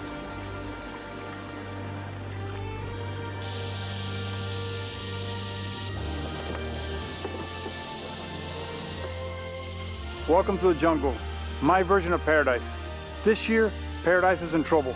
There's been a severe drought, and the availability of water affects all the wildlife. When water is abundant, the wildlife is spread out. Actually, it's a hard time to find wildlife because the entire Florida is underwater and alligators are scattered, everything is spread out. But as the water dries up, especially in a severe drought, all the wildlife will concentrate and move to the remaining water spots. In certain areas, you may have a little pond for miles and miles around, and every fish, every bird, every alligator, every deer has got to come there. Actually, it's a time when alligators fatten up because whatever alligator is in there, it's got an unlimited food supply. Now, in other areas, it gets so dry that they actually can die. An alligator may move up to 30 miles to find a water hole. The remaining rivers and lakes and all that, they have plenty of water. That's where a lot of the wildlife will be concentrated in. There's massive migrations. You have alligators that live in little ponds way out in the middle of nowhere. They have never seen a man before. No one has ever seen them before. They could be gigantic monsters. Incredible behaviors. It could be man-eaters. We do not even know. They show up at different places. They may pop up in your backyard, in any river. This massive movement out here, there's no telling what's going to happen out here. Keep in mind, there's a local alligator population, but now there are other alligators, strangers, that have come from way back in the woods where the water's dried up, and they come here looking for water. So deep in the Florida forest, there's no telling how many alligators are hiding out there. They got little tiny holes, little tiny ponds. There could be a 14-foot alligator living in it year after year. And when it's a severe drought, that'll bring them out of there into major rivers and major lakes. When wildlife is concentrated in an area, what do you have? Competition. Competition for food. What that means is more violent behavior, more likely for humans to be attacked if he enters the environment.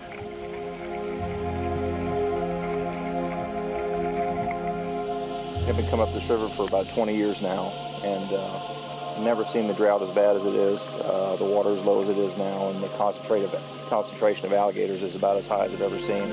And I see a lot of new animals, a lot of bigger gators that I haven't seen before, which kind of makes me nervous because they can be quite dangerous. We've been here in this river many times, but now the water's low, the alligator concentration, according to Shad, is very high. So entering this river now could be extremely dangerous. You may have alligators here who have never been in contact with humans. You don't know who they are or what their intentions are. My idea, the man-eater, sometimes is an alligator you never see. He's very elusive. The fed alligator is a nuisance alligator that follows you around and is a nuisance. The man-eater, you don't even see him. He comes like a ghost, like lightning out of nowhere, and grabs you. Al Roberts, our most seasoned guide, spots an 8-foot alligator sunning himself on the riverbank.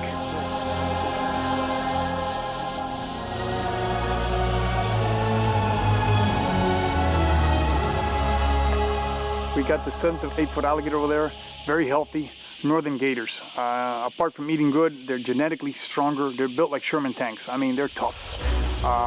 We're just gonna get in. I'm gonna go in here with Cuete and just see what he does. I'm gonna approach him and see how shy he is and check out his personality. Some alligators, you just even blink at him at a mile away and he's underwater. Other alligators, you get right up on him, they're still there looking at you. You never know what he's gonna do. Alligators, in my opinion, 100% unpredictable.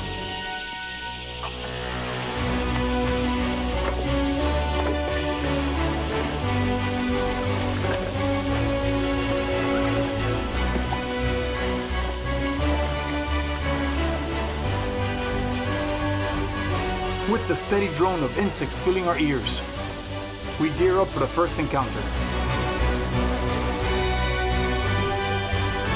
Is this alligator a local resident, or did the drought drive him to this river for survival?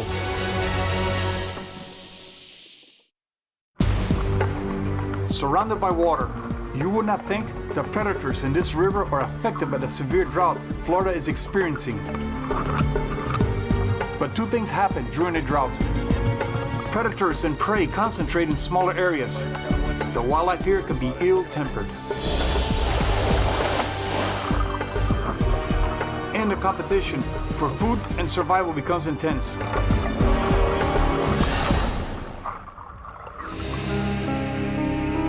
Across this primitive river, a large alligator has hauled out to sun himself. And we are gearing up for an approach.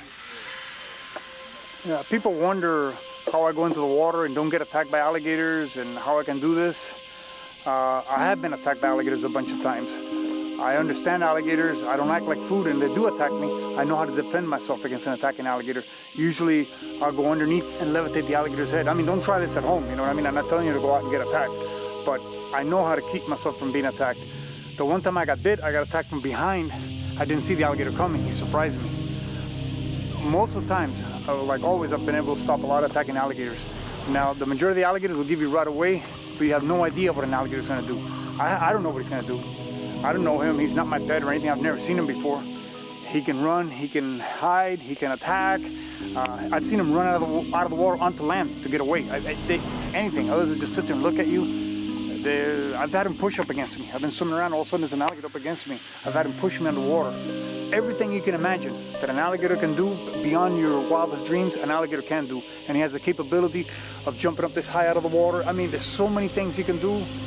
And, you know, I go there with caution. I don't never run from an alligator. Don't ever run from an alligator. You know, don't act like prey. If I start running here like a panicked dog like that, next thing you know, an alligator's gonna grab me. You want to act like a predator out here, and you want to respect you. You don't want to act like food.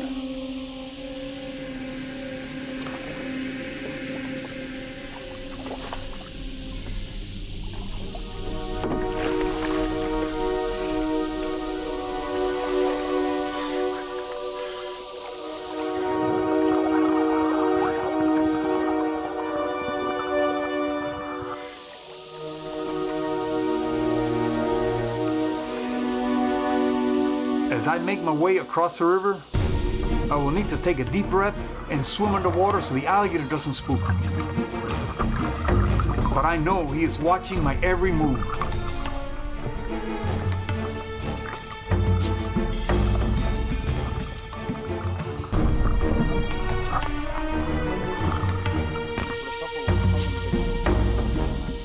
As I close in, the alligator suddenly explodes into the water, thrashing violently as he makes his getaway.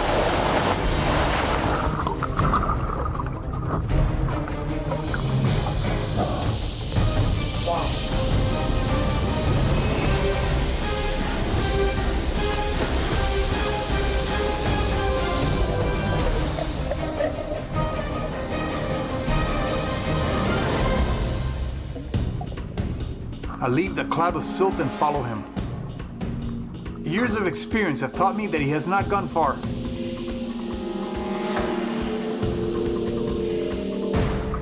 There he is, lying on the bottom. His head is so wide he looks like a toad.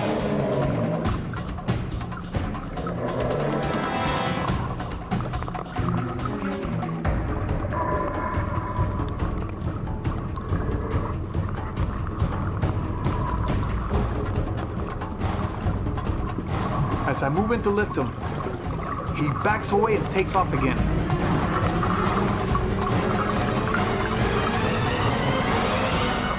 I wonder if the drought is making all the alligators in this river even more cautious. We follow the alligator as he moves through the underwater jungle of weeds and branches that line the shore of this river.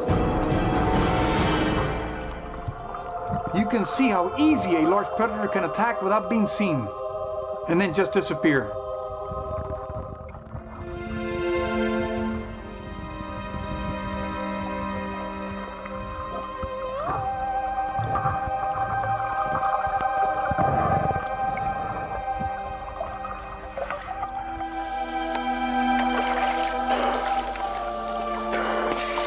People ask me, why do I swim with alligators? Why do I interact with alligators? Every time I get in with an alligator, I learn something. I've learned things about alligators that no one knew. I broke ground in their world of behavior. Also, I really enjoy interacting with alligators. It's an adventure. This is a learning process and high adventure. It doesn't get any higher adventure than getting in the water with a formidable alligator, you know, a magnificent dinosaur. I'm swimming with them. That is, you know, an incredible adventure. I really enjoy that. You know, I'd rather be doing that than sitting around doing nothing. I mean, that is what I like to do.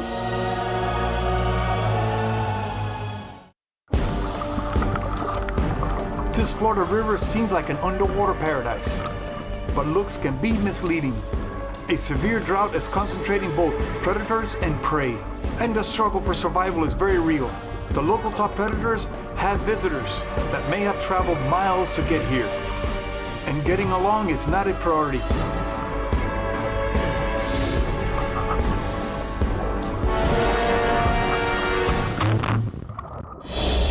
Okay, right here there's a crack in that log, and there's a big old snake in there. I can barely see him.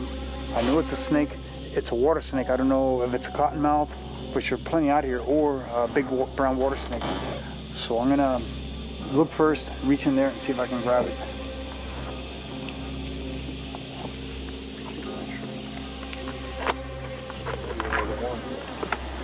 Well, there's one big one right here.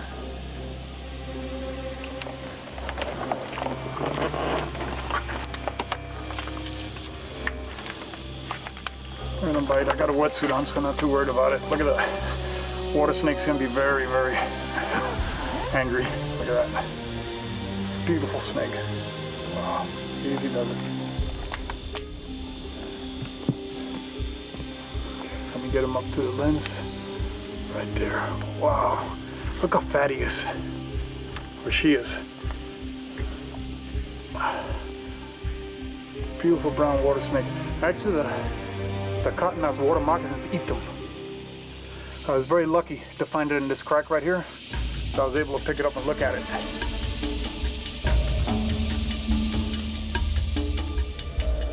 Most people, every snake they see in the water, near the water, it's a cottonmouth, right off the bat. But if you do pick one up thinking it's a water snake, you better know your snakes. You pick up a cottonmouth. See how vicious this guy was? A cottonmouth's a lot more vicious.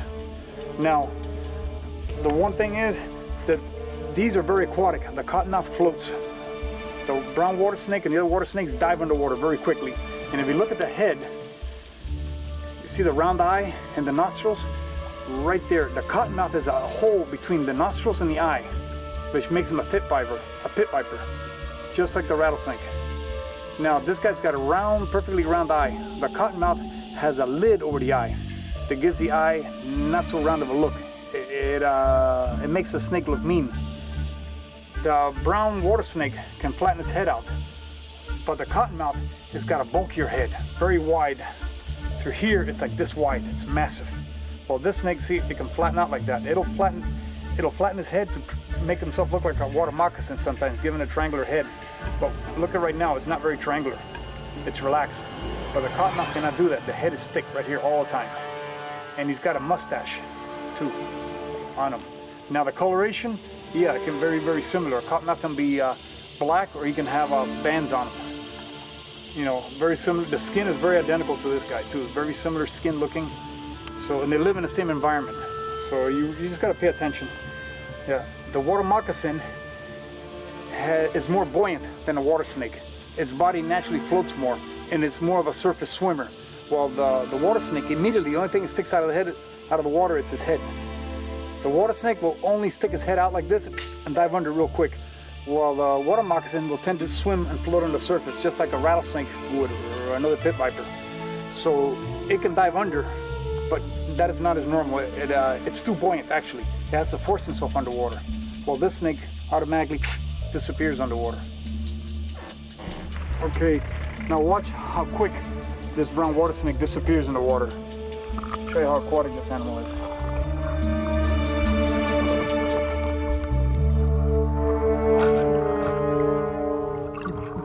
Notice the minute he hit the water, he dove under and went into cover, but he dove down deep. Instead of coming up and floating on the surface, if it would have been a cottonmouth, it would have took off on the surface like that.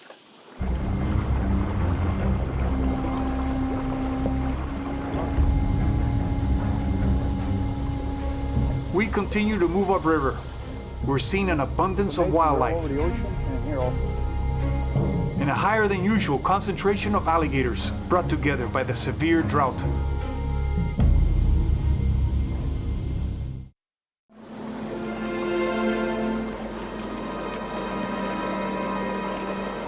There was another huge alligator there. You know, we're finding alligators again, I mean, all over the place. 6 footers, 8 footers. I haven't seen anything like 12 feet yet, but there's a lot of the 6 to 8 foot alligators, a lot of them out here. This one just exploded. He went under there. He may be laying right there. He might have disappeared somewhere in this immense area. I'm gonna go down and investigate, see if I can find him, because it looked like a really nice alligator, about 8 foot. I'm gonna see if I can find him.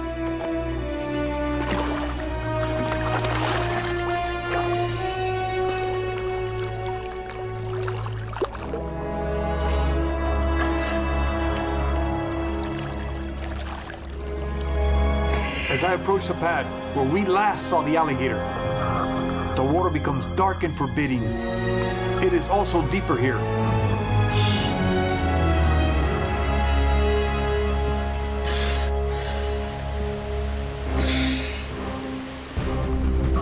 I will need a flashlight to penetrate the darkness beneath this heavy mat. I am startled to see the alligator. A 10-foot long tank, lying motionless on the bottom. This is a deadly animal. I am not sure how to approach him without endangering myself and my cameraman.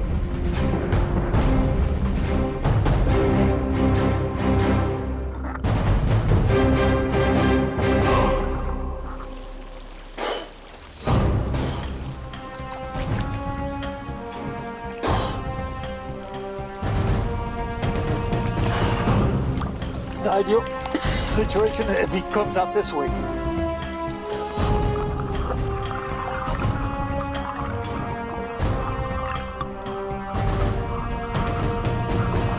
I decide to get directly over him and guide him out by the shoulders. What a beautiful animal!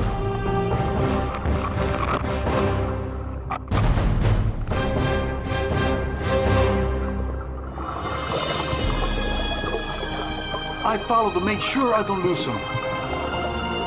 He is sitting on the bottom again. And he motions towards me as if to say, back off, buddy. I will need to treat this alligator with the utmost respect. I wonder if he's here all year long or wandered in from the deep forest.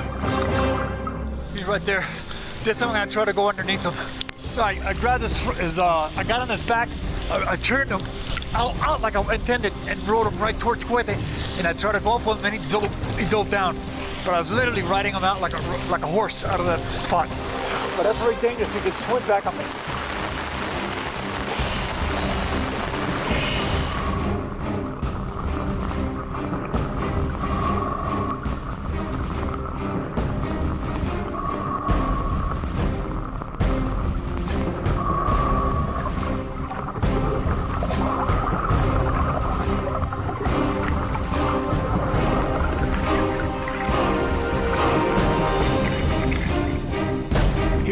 Motionless as I lift him.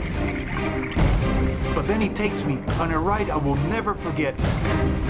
This alligator is built like a rhino, and it's much larger than I first thought. What an encounter!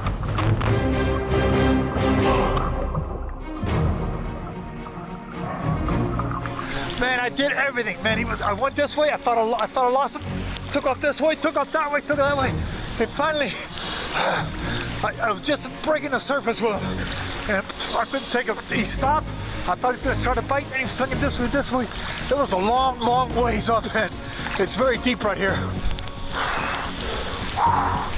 It was a major struggle. He is so fat, so healthy, man. What a perfect, perfect alligator. Wow.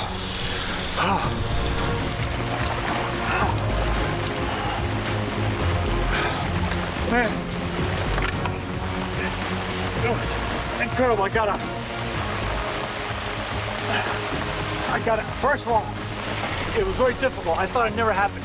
I went down there, I took him like this, I turned him around, aimed him out of the place, I rode him out of there, rode him right out of there, and then afterwards, I lost him, and then Quenta found him. Quenta found him again. It was in a deep, deep spot down there. I grabbed him, I came up with the alligator, all the way to the surface. He stopped, took off again, stopped, and I was like, I gotta get him up, and I was struggling everything I had. I thought he was gonna go this way, switching hands. Finally, I think his nose broke the surface again, right there, and that was it, you know, and it disappeared. But the alligator was like, he looked like he was on steroids. I mean, fat, healthy alligator, wide-faced, beautiful, man. Now, we don't get them like this in South Florida. Look at this heavy rain. You know, this is the heaviest rain I've seen since the dry season. The water's gonna be rising everywhere. The alligator's gonna scatter, the fish, the wildlife, everything is gonna be rearranged, let's put it this way. Whether it's pouring rain or bone dry, this is a savage wild and I love it.